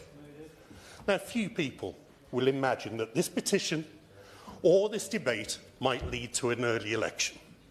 Sadly, it's not going to happen. But this petition is another clear sign of the betrayal felt by so many voters and the collapse in the trust and the support that this government was lent last summer. Agi Shankar. To contribute to this debate under your chairship, Mrs Harris. The new year offers a good opportunity to reflect on a busy 2024, which saw the country choose to elect a Labour government after a long and hard-fought election campaign. Though we are rightly proud of our democratic political system in the UK, we can't ignore the mistrust in our politics and some politicians. This mistrust has been inflamed by years of Tory chaos at the heart of government. The new government is made up of serious and principled political leaders who are committed to working hard and rebuild that very trust. Despite the challenges we face, I am proud that in our country, governments are elected by democratic processes. We vote for our representatives at polling stations or by post, not by an online petition. Voters had the opportunity to make their voices heard on July the 4th, and they did. They overwhelmingly voted for change with Labour. That's why, looking forward to 2025, it is absolutely vital the result of last year's election is respected. I know there will be voters who didn't want a Labour government in the first place. There will be other voters who don't agree with some of the tough decisions we've made in government so far. But none of this means we should rerun or revisit the election result. Voters will rightly have the opportunity to judge us on our record at the next general election. We encourage them to do this. That's the beauty of our democracy. I'd like to take some time to discuss Labour's record, because I am exceptionally proud of our initial achievements in government. It is through these achievements that we're delivering for working people, not only in my constituency of Derby South, but all across the UK, in contrast to the years of Tory chaos. We have grown up principled leaders in charge.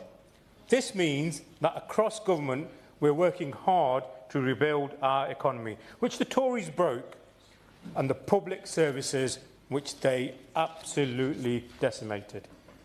We put working people at the heart of everything this government does, and have announced significant increases to the national minimum wage. At a local level, this will mean an additional £1,400 per year for over 7,000 workers across Derby. We're working hard to rebuild our crash-strapped public services, which were damaged by Tory austerity. We've recently announced the most generous local government settlement since 2010. We've ended the junior doctors' strikes and made record investments in the NHS so that we can cut waiting lists. And we're breaking down the barriers to opportunity, rolling out free breakfast clubs. No child should be at school hungry. And that's not all. Whether investing in our roads, schools or the NHS, there's plenty more to be excited about that a Labour government can deliver in 2025. We are committed to delivering the real change across the country and building a record to be proud of. And at the next general election, it's then when people across our great nation will decide who governs. There is no need for an election now. There's a need for sensible, stable, steadfast government, and that's what Labour is providing. Yeah. Sam Carlin. Thank you, Mrs. Harris, and it's a pleasure to have you in the chair today. I spent some time thinking about whether I wanted to come and speak in this debate today. I thought to myself, on our first day back, when I've got a lot to be getting on with, have I got the mental stamina today to listen to Conservative members opposite talking about how everything was rosy and bright before Labour came to power in July, our public services were fine and all was glorious? And that's pretty much the sense we've heard from them so far this afternoon. But if that picture were true, they might not be sitting over there on the opposition benches with the lowest number of MPs ever for their party, and their lowest share of the vote too. This Labour government inherited public services on their knees, kneeling on rotten floorboards, on top of crumbling foundations, maybe with some subsidence as well. And tough decisions were always going to be needed to deal with this and deliver the change we were elected to deliver. This government has an immense mandate to do that, to deliver that change and fix the foundations of our economy and public services. With over 400 constituencies electing a Labour MP, many of them, including my own in North West Cambridgeshire, doing so for the first time. The truth is that there are no easy fixes for the deep-seated issues the Conservatives have left us. And they know that, which is why we still see that short-term attitude from the Conservatives and Reform UK, pretending there are simple solutions that we just aren't taking. They also continually admonish us for bringing up this legacy. They literally groan every time we mention their £22 billion black hole. There we go, which doesn't surprise me. I wouldn't want to talk about it either if I were them, which is exactly why we will continue to do so until this mess is fixed. Of course, they're a bit busy fighting one another and within themselves right now, which the country plainly sees. A weird Christmas argument over membership numbers between Reform and the Conservatives is just the latest episode in a long-running saga, which I have no doubt will continue, and long may it continue, as it will just help more and more of the British public to see how totally unequipped and to solve Britain's problems either of these parties are. And speaking of reform, I know the member for Clacton is here in the room, so may I take the opportunity to offer him my sympathy over the apparent loss of a very large donation for his party from overseas, following some of that recent right-wing infighting. It's a very sad consequence. Now, turning to the petition itself. I know there is frustration in this country, lots of it, about politics not delivering for people. I met so many people during the election campaign and beforehand that expressed that sentiment to me. People have been let down for so long, and restoring their trust requires us to show that we can make a difference, and we will. The new government has already made significant steps forward in fixing the foundations of our public services after the Conservatives left them in decay and decline. For a start, this government has delivered a budget that has stabilised the economy, preventing a return to austerity after the Conservatives left the worst inheritance for a new government since World War II. We've announced a much-needed £22 billion increase in our NHS budget, after we were left with record waiting lists. And just today, we're announcing a plethora of measures to slash those record waiting lists, just as we did last time we were in government. We've set up GB Energy to put us on the path to clean, homegrown power, tackling climate change while many in right-wing opposition parties deny the existence of it, or at the very least deny the urgency of it.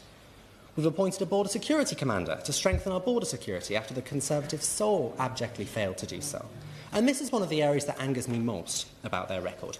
They presided over the growth of a staggering backlog of asylum cases, diverting resources away from actually dealing with the issues in order to put them towards a totally unworkable Rwanda scheme to try and win political capital. Our new planning and infrastructure bill will completely reform the planning system to ensure that we can build the homes we need, tackling the housing crisis head-on, which is causing so much frustration. And our renters' rights bill will finally rebalance the relationship between tenants and landlords, finally reforming the private rented sector after the leader of the opposition admitted she had given up on the idea, in essence. The Passenger Railway Services Bill, now ACT, will bring railways back into public ownership when existing contracts with private operators expire, reforming the transport network and improving services for passengers. And by ending tax breaks for private schools, this government is putting the additional revenue right back into our state schools to fund 6,500 new teachers where the resource is sorely needed. And if the party opposite disagree with that, I suggest they put into their next manifesto that they will cut 6,500 state school teachers and use it to subsidise private education, and see how that does them. I'll give way. Increased by during the last Parliament. What number the number of teachers has increased by during the last Parliament? I don't have that figure to hand, no, but we're going to recruit 6,500 of them. I'll help him. No, that'll a lot more than 6,500. Thank you. In 6 months, Labour has achieved more than the Conservatives did in 14 years. Barely a single achievement comes to mind when thinking of the governments from 2010 to 2024. If anyone has a right to feel shortchanged, lied to and let down, it's those who voted for the Conservatives in 2010, 2015, 2017 and 2019, not those who voted for Labour in 2024. Mark Seawoods. Thank you, Mrs Harris. It is a pleasure to serve under your chairship. I'd like to start by thanking those that organised the petition, including Mr Westwood, for securing this debate on today of all days. It is my birthday, and I can think of no better place to be, so thank you very much for that. I'd also like to thank the Chair of the Select Committee for ably setting out the constitutional position of when the next general election will be. And we know that it will be held on or before the 15th of August 2029. It's the Prime Minister's decision as to when he wants to make that request, but the election must be held by then. Now, Labour did win a general election a little over 6 months ago with a huge mandate for the policies set out in our manifesto. We secured 9.7 million votes. In the same election, the Conservatives secured 6.8 million votes, Reform 4.1 million votes, and the Liberal Democrats 3.5 million votes. So given those figures, it's perhaps no surprise at all that there are lots of people unhappy with the outcome of the general election in July. Now, one of the stated reasons in the petition was that we are not going to fulfil our manifesto promises, that we've gone back on our manifesto promises, and that's why there needs to be a general election now. So that's what I'm going to focus my contributions on, because I want to address that point, because I think that nothing could be further from the truth. We are going to make the most of the full term we have in our government and in government to deliver on the policies that we have set out in our manifesto.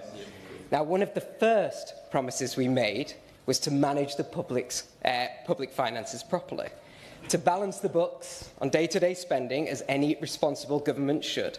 And we knew this one wouldn't be easy, but we are simply not prepared to continue with the fiction that there are no difficult decisions required to fund our NHS properly, to rebuild our schools, and to pay down the £22 billion black hole left by the former Conservative government. And if the parties opposite, and I include all of them in this, if they are serious about rebuilding trust in politics, about rebuilding trust in politicians, then they must stop pretending that there are no difficult decisions required to balance the books. They must actually set out exactly where the axe will fall if they were in government. They will not be taken seriously by the British public at the next general election unless they do. And just on that point, we must also remember the context in which the previous general election was called in the first place. The Conservatives did think they could get away with spending money they didn't have in government. They spent the National Reserve 3 times over in the first 3 months of this fiscal year. They promised compensation to the victims of the infected blood scandal without allocating a penny to pay for it. They did exactly the same to the postmasters. They promised 40 new hospitals, and they didn't allocate anything close to the money required to actually deliver them. And then they called an election that they thought they might lose so that somebody else could sort out the mess. We've heard it even here today. They are even still pretending, even now, that they wouldn't have given out a single penny in pay rises to our public sector workers. Our armed forces, of course, were very fortunate enough to receive the largest pay rise that they have received in 22 years. And I ask him whether he would support that. So, Mrs Harris, I am very happy to give way. I was just coming to the end of my point, by all means. Francois. As Hansard will show, no one said that we would not have given public sector workers a pay rise. No one on these benches uttered those words. But it was £9 billion that Labour awarded that were part of that supposed £22 billion figure. Does he contend to that? He would. Thank you very much. I'm grateful for the honourable member's intervention. The simple fact is they have to make a decision about exactly how much they would have given in public sector pay rises. They chose to dodge that decision and hand it on to the next lot, to hand it on to us. And as a result of that, we have had to take decisions to close a £22 billion black hole that they knew full well they were leaving, that there was no way we could have known we were inheriting. Now, their financial mismanagement has led to this. The Conservatives have not changed, and unfortunately, given the intervention today and the contributions, they appear unwilling to do so. They are not serious people. We will get on with fixing their mess and fulfilling our manifesto commitments. Now, turning back to the manifesto, I'd encourage anybody to look at the progress we have made despite the inheritance that I've set out. A 3.3% increase in day-to-day spending on public services, a record £22.6 billion for the NHS to make sure that we can put on 40,000 new appointments every week and cut waiting times in our manifesto, an increase in the core schools budget so that we can recruit 6,500 new teachers in our manifesto, a rail nationalisation bill that takes back public control of our trains in our manifesto, a renters' right bill that bans no-fault eviction, a water measures bill that punishes those who pollute our water, a crime and policing bill to take back control of our streets, a Great British Energy Bill to deliver clean, secure energy, and the Employment Rights Bill that delivers workplace rights fit for a modern economy so that people are protected at work. Every single one of those things was in our manifesto. It will take us 5 years, but we will deliver the things that we set out in our manifesto. Now, I could go on, but I'm sure the members opposite will be very grateful and will forgive me if I don't. We will continue to deliver for working people in government. Now, to those that signed this petition in my constituency, I fully appreciate and understand your anger and your frustration. I do. But we were elected not to deliver quick fixes. We were elected to deliver long-term results for the United Kingdom. We will sort out this mess and we will leave our country in a better place than we found it, unlike the previous government. Now, 6 months is not enough time to fix all of our country's problems, but we will make real progress on them over the next 4 years. Thank you, Mrs. Harris. Wheeler. Thank you, Mrs. Harris. It's a pleasure, as always, to serve under your chairship, and I'd also like to extend my thanks to the chair of the Petitions Committee. On the 4th of July 2024, I was proud to be elected as the Labour MP for Worsley and Eccles. I stood on a manifesto of change, and 6 months ago, Labour was given a clear mandate from the British people to get on with the job of rebuilding the country, fixing our public services and making work pay. There should be no doubts about the size of this task. 14 years of Conservative government have left public services in a dire condition and people feeling the pinch in their pockets. On top of this, a flurry of unfunded promises left the country with a £22 billion black hole that it's up to this government to fill. 14 years, £22 billion. Clearly, a challenge of this scale is not going to be fixed overnight. However, this government has not sat idly by for the last 6 months. It has started the hard work of delivering change, delivering our manifesto promises and delivering the better future the people of this country deserve.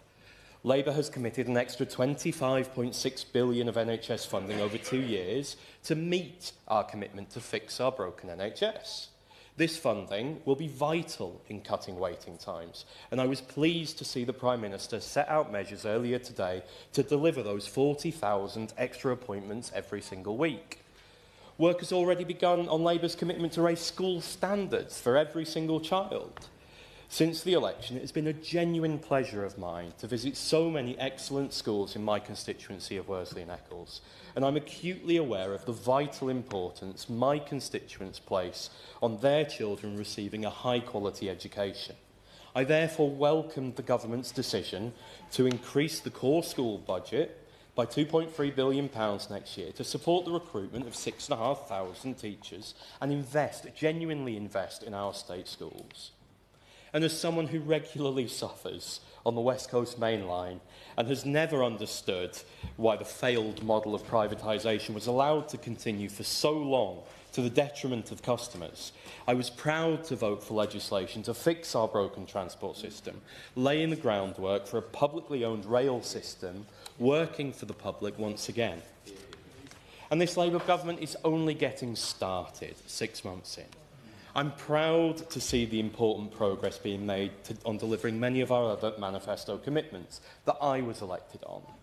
Whilst the previous government oversaw an economy blighted by insecure work, low pay and poor productivity, the Employment Rights Bill introduced by this government will deliver the biggest upgrade in workers' rights in a generation, meeting our commitment to make work pay. Measures within the bill, such as the end of exploitative zero-hours contracts, the end of fire and rehire, and the right to statutory sick pay from day one of an illness, will end the poor pay, poor working conditions and poor job security that have held too many people back for too long.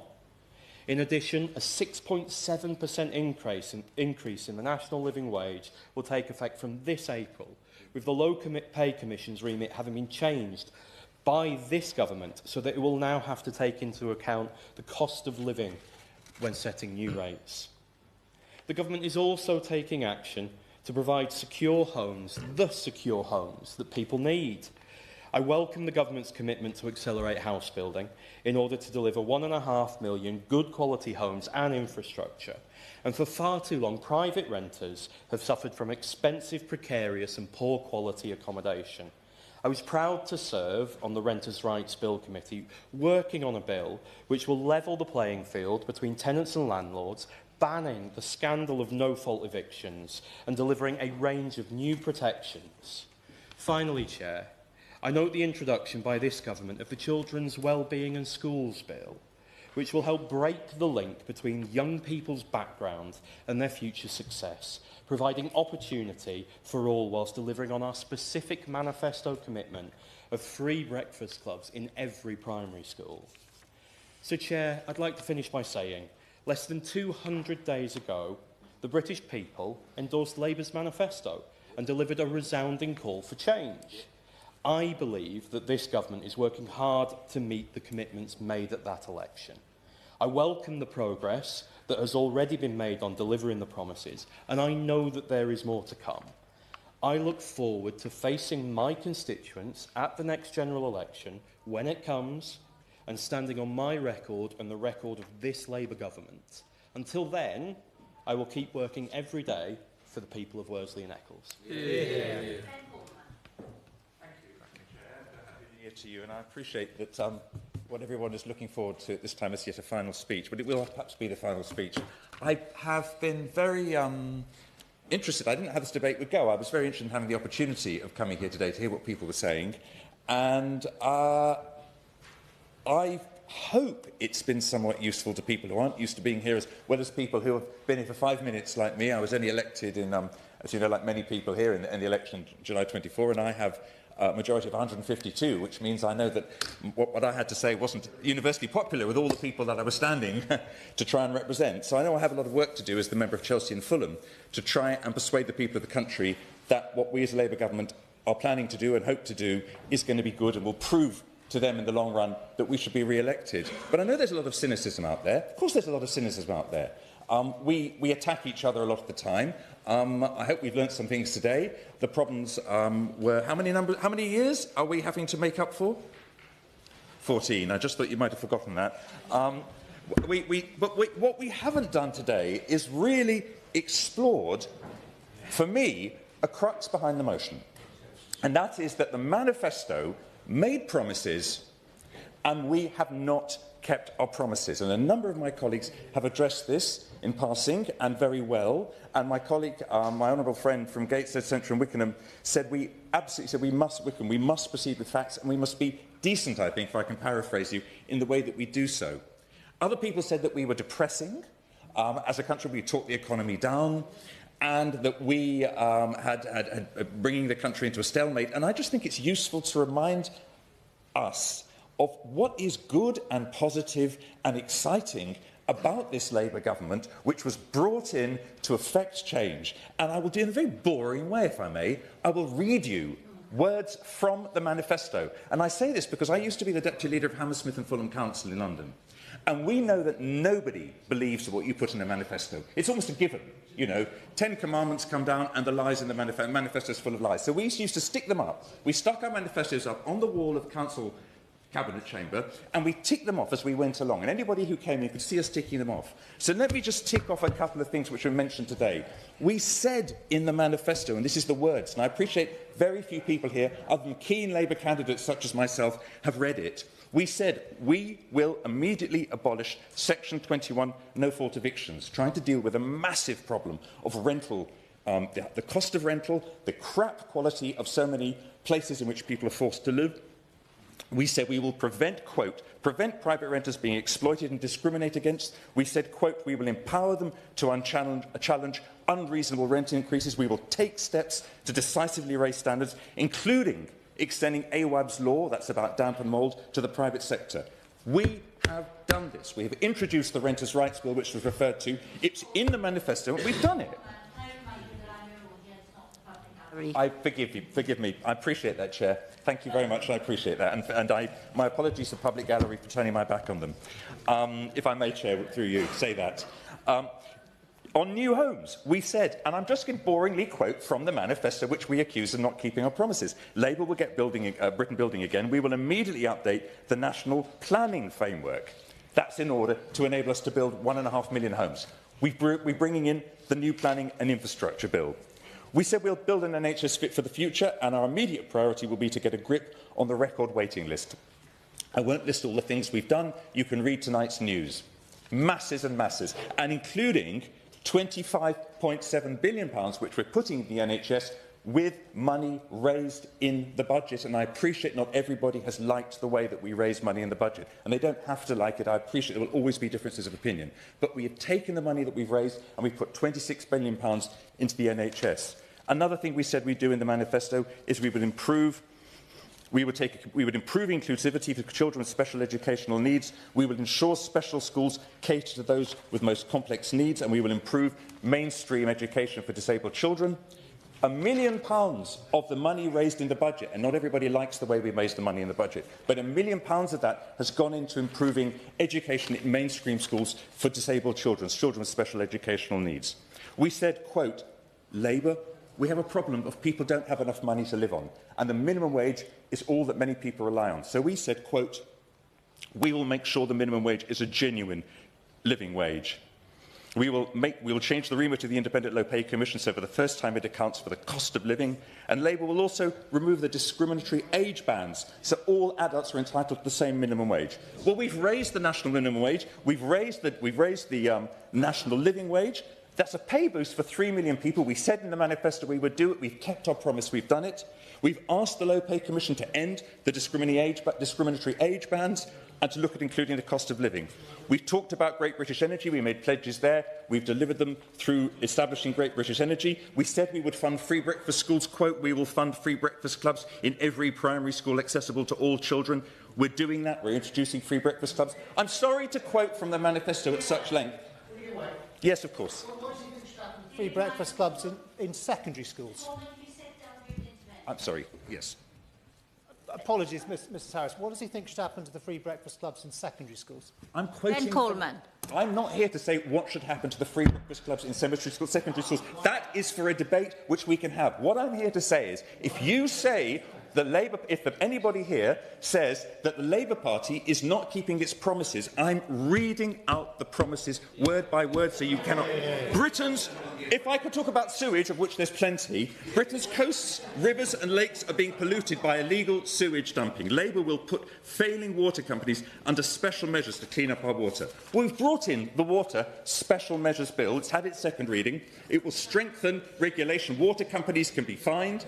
Bosses can be fined, we can ban bonuses, there'll be new environmental standards. It's all there in our manifesto and in what we've done. Yes, of course.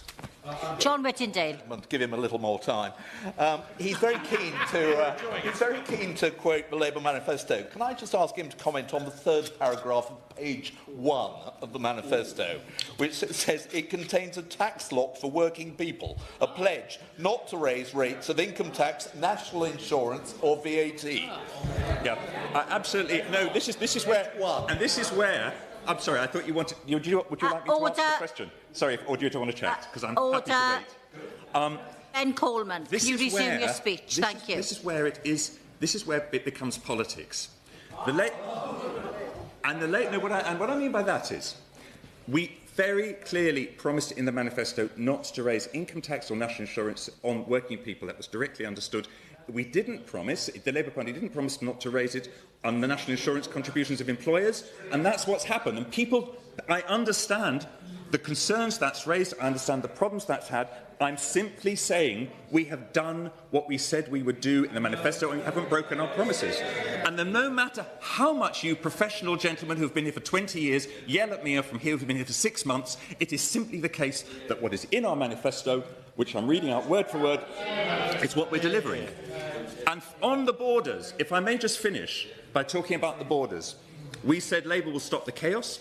We will go after the criminal gangs who trade in driving this crisis. We will create a new border security command with hundreds of new investigators, intelligence officers and cross-border police officers. Well, we've already increased the number of enforced returns of those who've committed crimes, who have no right to be here, up nearly 30% on the same period last year, and we have established and invested in the Border Security Command, as we said we do. So yes, Madam Chair, disagree with the things we've done because you don't like them, because you never liked them, or you don't like what we've done now. But do not say that we have not kept the promises in our manifesto, because we have. Thank you. Yeah. We now go on to wind-ups. Angus MacDonald for the Lib Dem wind-up. Thank you very much, Madam Chair. Despite the 3 million people who signed this petition, we know that the government will continue to stand. That said, I think the petition has been an excellent thing, because I think it's let the government know how deeply unpopular many of their policies have been. And there are many members of Parliament from the government side who I feel are rather ashamed by many of the things which resulted in this petition.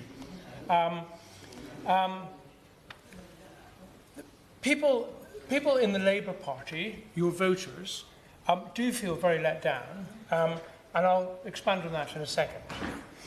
Who would have thought that it would be the Labour Party who would, number one, cut the winter fuel payments for our older, more vulnerable people? Who would have thought the Labour Party would be the party to do that?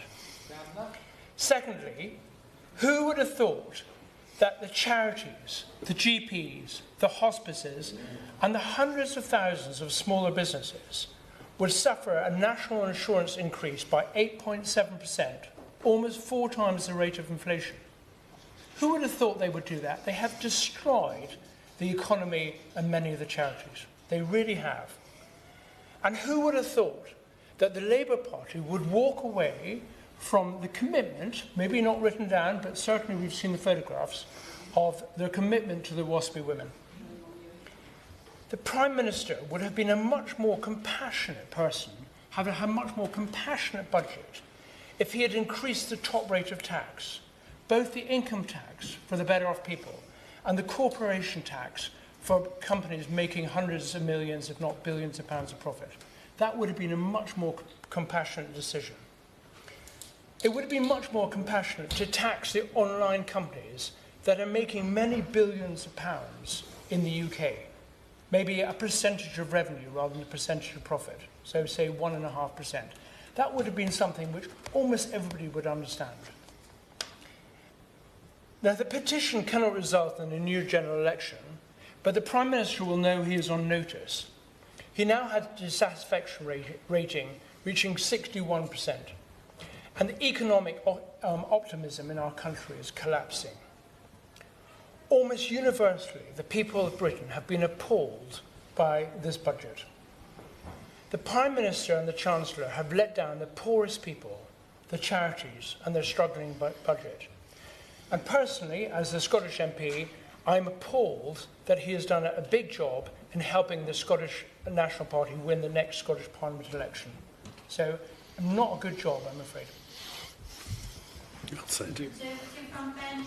Shadow Minister Richard Holden. Thank you very much indeed, Mrs Harris, for chairing today. It's a pleasure to see you in your position there. And I'd like to also extend my thanks, as many others have done, to the Honourable Member for Caithness, Sutherland and Easter Ross for the way in which he kicked off the petition debate today. But I'd also like to thank Michael Westwood, who's sitting in the gallery, for putting forward the topic for this debate. He has clearly caught the public mood with 3 million people in the petitions. Now, I know, Ms Harris, I shouldn't be referring to him, but I think given the amount of people who have caught the public mood and signed up to his petition, and I would just caution some of the members of the opposition who today, I remember one of them said, this is a debate on a pointless motion.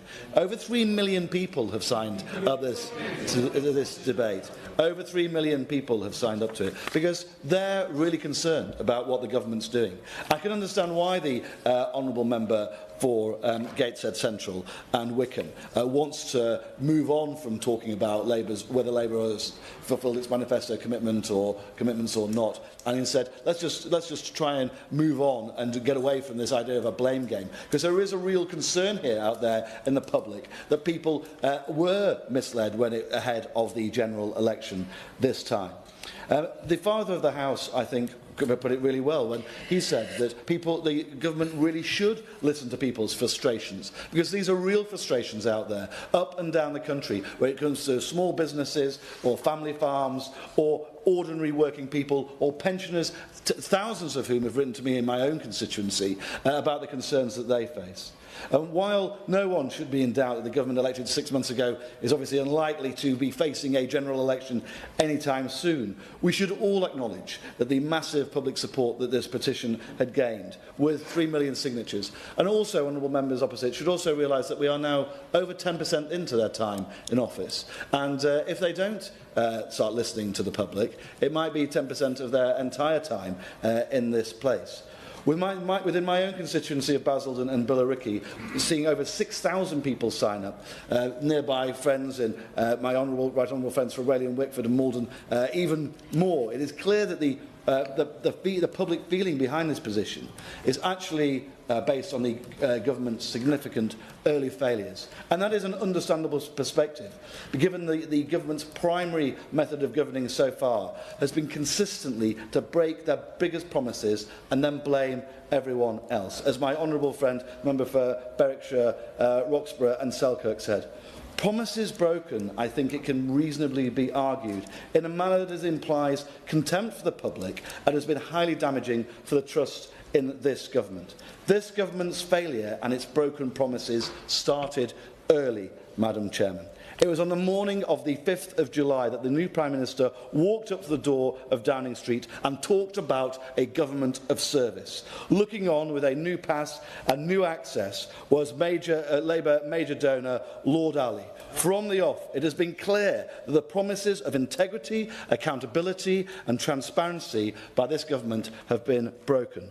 From the literal first day of the Labour government, the public cannot help but feel Labour was selling out and selling them short. Soon after, it came to light that this Labour government was using exceptional civil service appointment procedures to put Labour donors and activists into what fundamentally are meant to be politically neutral positions. And the sense that this government, even in its first few weeks, was systematically destroying the mechanisms that hold an elected government to account for the interests of the whole public, not just sits particularly difficultly with the people in this House, but I think sits badly with the public at large as well. Members will see in their inboxes, though, at their surgeries and in conversations, that there has been already an immense feeling of disappointment, perhaps increasingly anger, with what the public sees as the government's broken promises. It's not just the direction or integrity anymore, but also on the specific policies, which members have touched on from across the House. We know how frustrated the public are. Labour have clearly promised not to raise taxes, but on entry into government, it's one of the first things they did. In their very first budget, this government announced an increase to employer national insurance contributions, which its own Chief Secretary to the Treasury admitted was effectively a tax hike on workers, working people, because it is a direct tax on their jobs. Its own Chancellor had previously described this tax hike as a tax purely on people who work, because that is what it is, and that is what this government has done, in direct contravention of their own manifesto. The Institute for Fiscal Studies, politically independent, said very clearly that Labour is imposing, that this tax that Labour is imposing is a clear breach of their manifesto, and the government response was to flail over the definition of what a working person is. Rather than step up and be honest with the public, which is actually the essence of the petition that Mr Westwood has brought forward, this government has failed on that very basic test of clarity and honesty. Labour promised to stick by farmers. In truth, we all know what they did. They stuck two fingers up to farmers right across the country.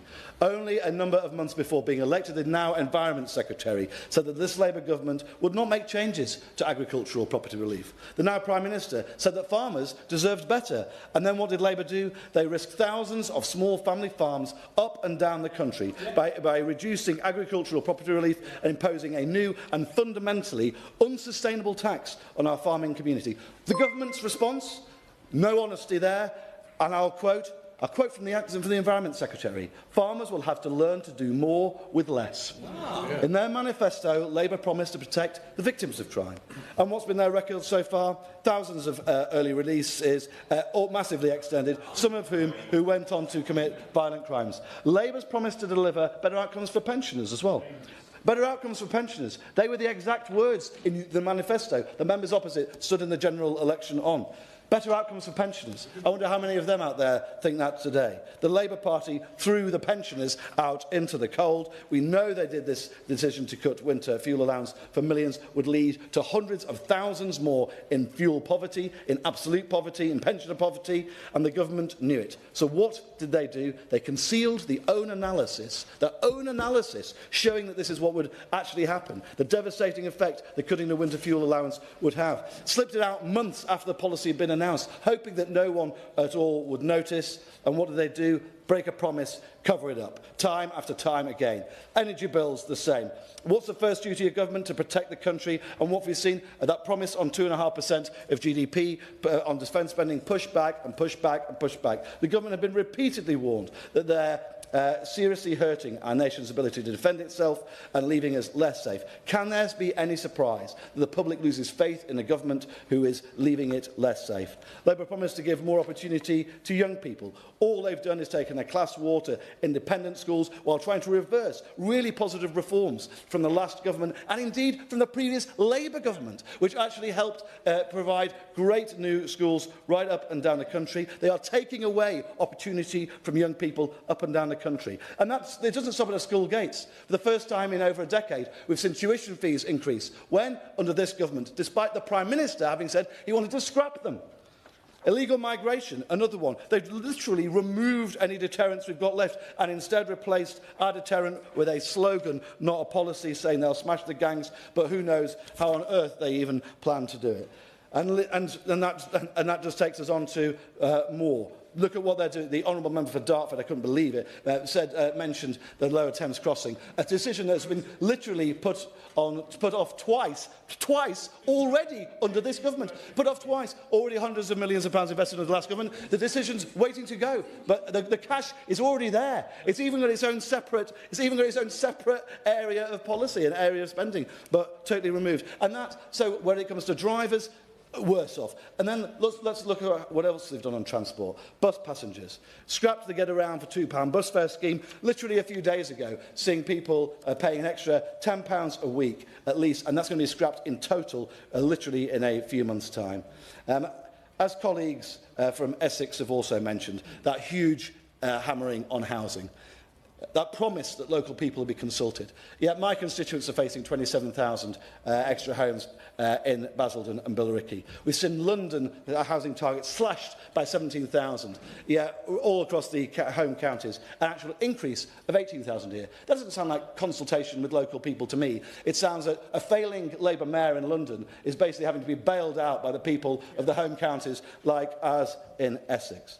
It is understandable that people wanted change and fast. This petition expresses the wish of the public who want to see a government based on honesty. That's the change they want to see. They want to see a government that's prepared to be honest. And if the government's PPS wants to start speaking in this debate, he should resign and start taking his seat and do that. This government's response, though, is to say that it has voted on a specific measure. The government's response consistently has been to say, no, don't worry. This is about a broader mandate. This is actually about general principles. Start to move on for the manifesto. So let's examine what they said. They said they'd kickstart the economy. In fact, what have they done? Their missions have failed and they have changed. Their goals have been so frequently moved that it's hard to keep track. I think we can all probably agree that economic growth lay at the heart of what Labour were talking about in the run-up to the general election. So where is it now? Well, it's actually ended. There is no economic growth. As honourable friends on this side of the House pointed out, in the 6 months before the general election, the fastest growing economy in the G7. What happened since? Flatlining. Absolutely nothing. The honourable gentleman's right when he puts his hand down like that. That's exactly what his government has done to the country. And it was interesting to mention what the honourable member for Leeds, that's right, Leeds South West and Morley, said. He said, what about the inheritance? And I really thought that was an interesting thing. When we came into office, literally £1 in every 4 that the government spent was borrowed. That's what a really tough inheritance looked like. That's nothing. The Labour government coming in now, look at what was happening, the fastest growth in the G7. No deficit of 11.1% of GDP.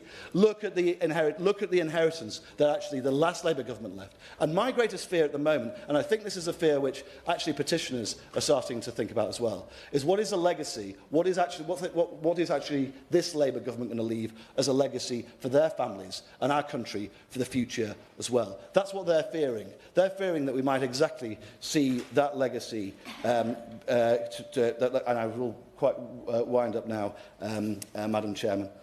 Labour promised honesty, but instead they dished out broken promises a Chancellor accused of lying about her experience, and a Transport Secretary revealed to have had a criminal conviction. Frankly, it is increasingly obvious that Labour sold the country a false promise. They sold the people a false promise, so it is no surprise that this petition has received so many signatures. But sadly, this government has dismissed the petition, as have members here today, dismissed the voices of the public. This Labour government is giving the impression that it just doesn't care, that it feels above the sentiments of the public.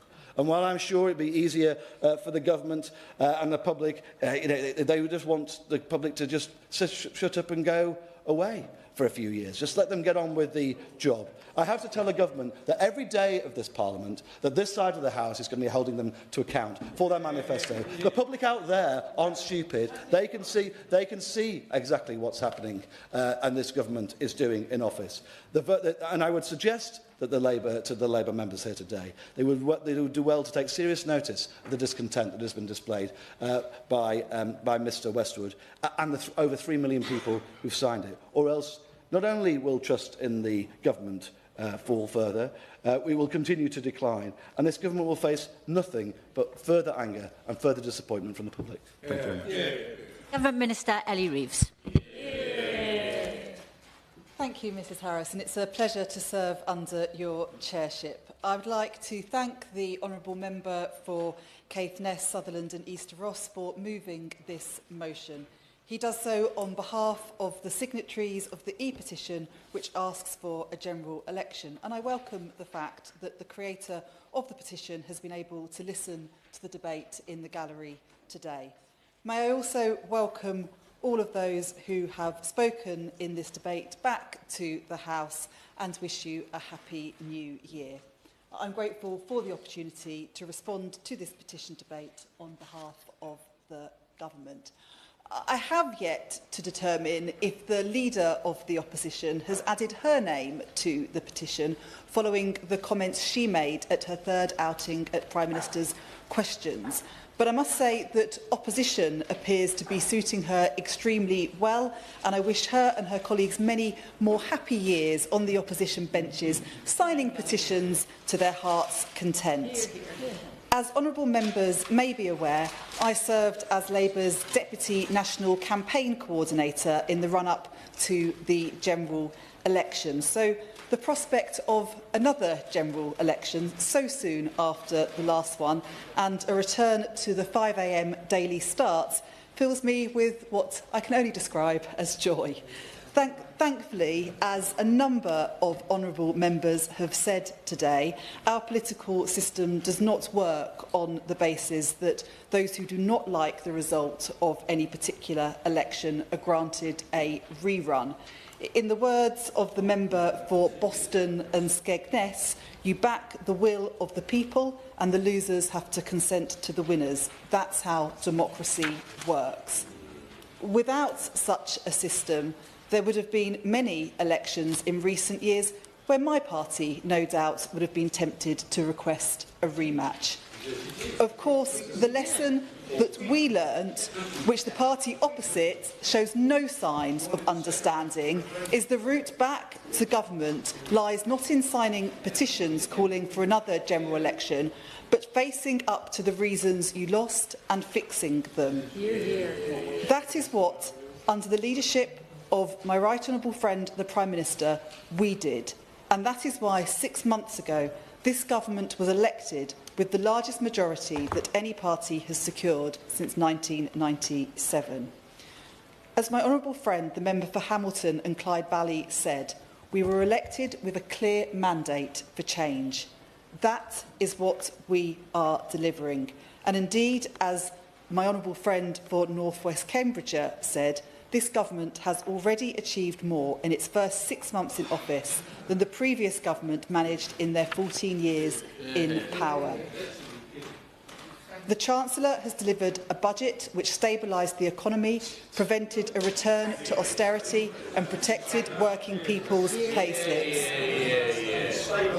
And as my honourable friend, the member for Derby South, has said, we have announced £22 billion more for the NHS and ended the doctors' strike. We are increasing the schools budget by more than £2 billion. We've set up GB Energy and lifted the ban on onshore wind to help deliver clean power by 2030. I'll give way. Mike Wood. I thank the Minister for giving way. She refers to the promises made on GB Energy. Obviously, before the election, Labour Party promised that their plans would result in energy costs for households being reduced by £300. By when does she expect energy prices to be £300 lower? Minister Reeves. Achieving our targets of clean energy by 2030 not only will give us energy security so that we're not at the whim of tyrants like Putin, it will also help us to meet our targets for net zero and give consumers energy security. That is why that is central to what this Labour government is trying to achieve, and it's why it's one of our core missions. We've also set up Border Security Command to smash the gangs and returned almost 13,500 people with no right to be here. We've published our National Policy Planning Framework to pave the way to 1.5 million homes this Parliament, accompanied by the infrastructure to support them. And we've introduced legislation to deliver the biggest upgrade to workers' rights in a generation and to transform the experience of private renting, which many honourable members have spoken about today. And as my honourable friend for Hitchin, amongst others, said, all of this has been against an extremely challenging backdrop. Of course, no government chooses the circumstances in which it comes to office, but there is no doubt that the previous administration left us the worst inheritance of any post-war government. As many of my honourable friends have noted today, a £22 billion black hole in the public finance. Not a management challenge, as the member for East Hampshire would like to have us believe, but a wrecking of the public finances by the previous Conservative government. The worst Parliament on record for living standards and an unprecedented slowdown in wage growth. NHS waiting lists at 7.6 million, with 300,000 people waiting longer than a year for treatment. New home approvals that had dropped to record lows, higher energy bills and a weakening of our energy security, shoplifting at record highs and knife crime that had risen by 86% since 2015. An open borders policy. They promised to reduce net migration to under 100,000 and left us with a situation where that figure was almost 10 times higher. They don't like us talking about it. They groan and chunter, but that is the reality of their record. And of course, all this has meant the government has had to take hard decisions, not all of which will be popular with everyone. But we will not shy away from making the big calls that are right for the country's future, because that is what any responsible government must do. And we're not stopping there.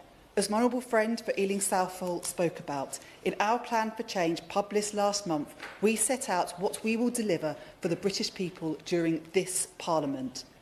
It starts with raising living standards in every part of the United Kingdom, so that working people have more money in their pockets no matter where in the country they live. We will also build 1.5 million homes and fast-track planning decisions on at least 150 major infrastructure projects.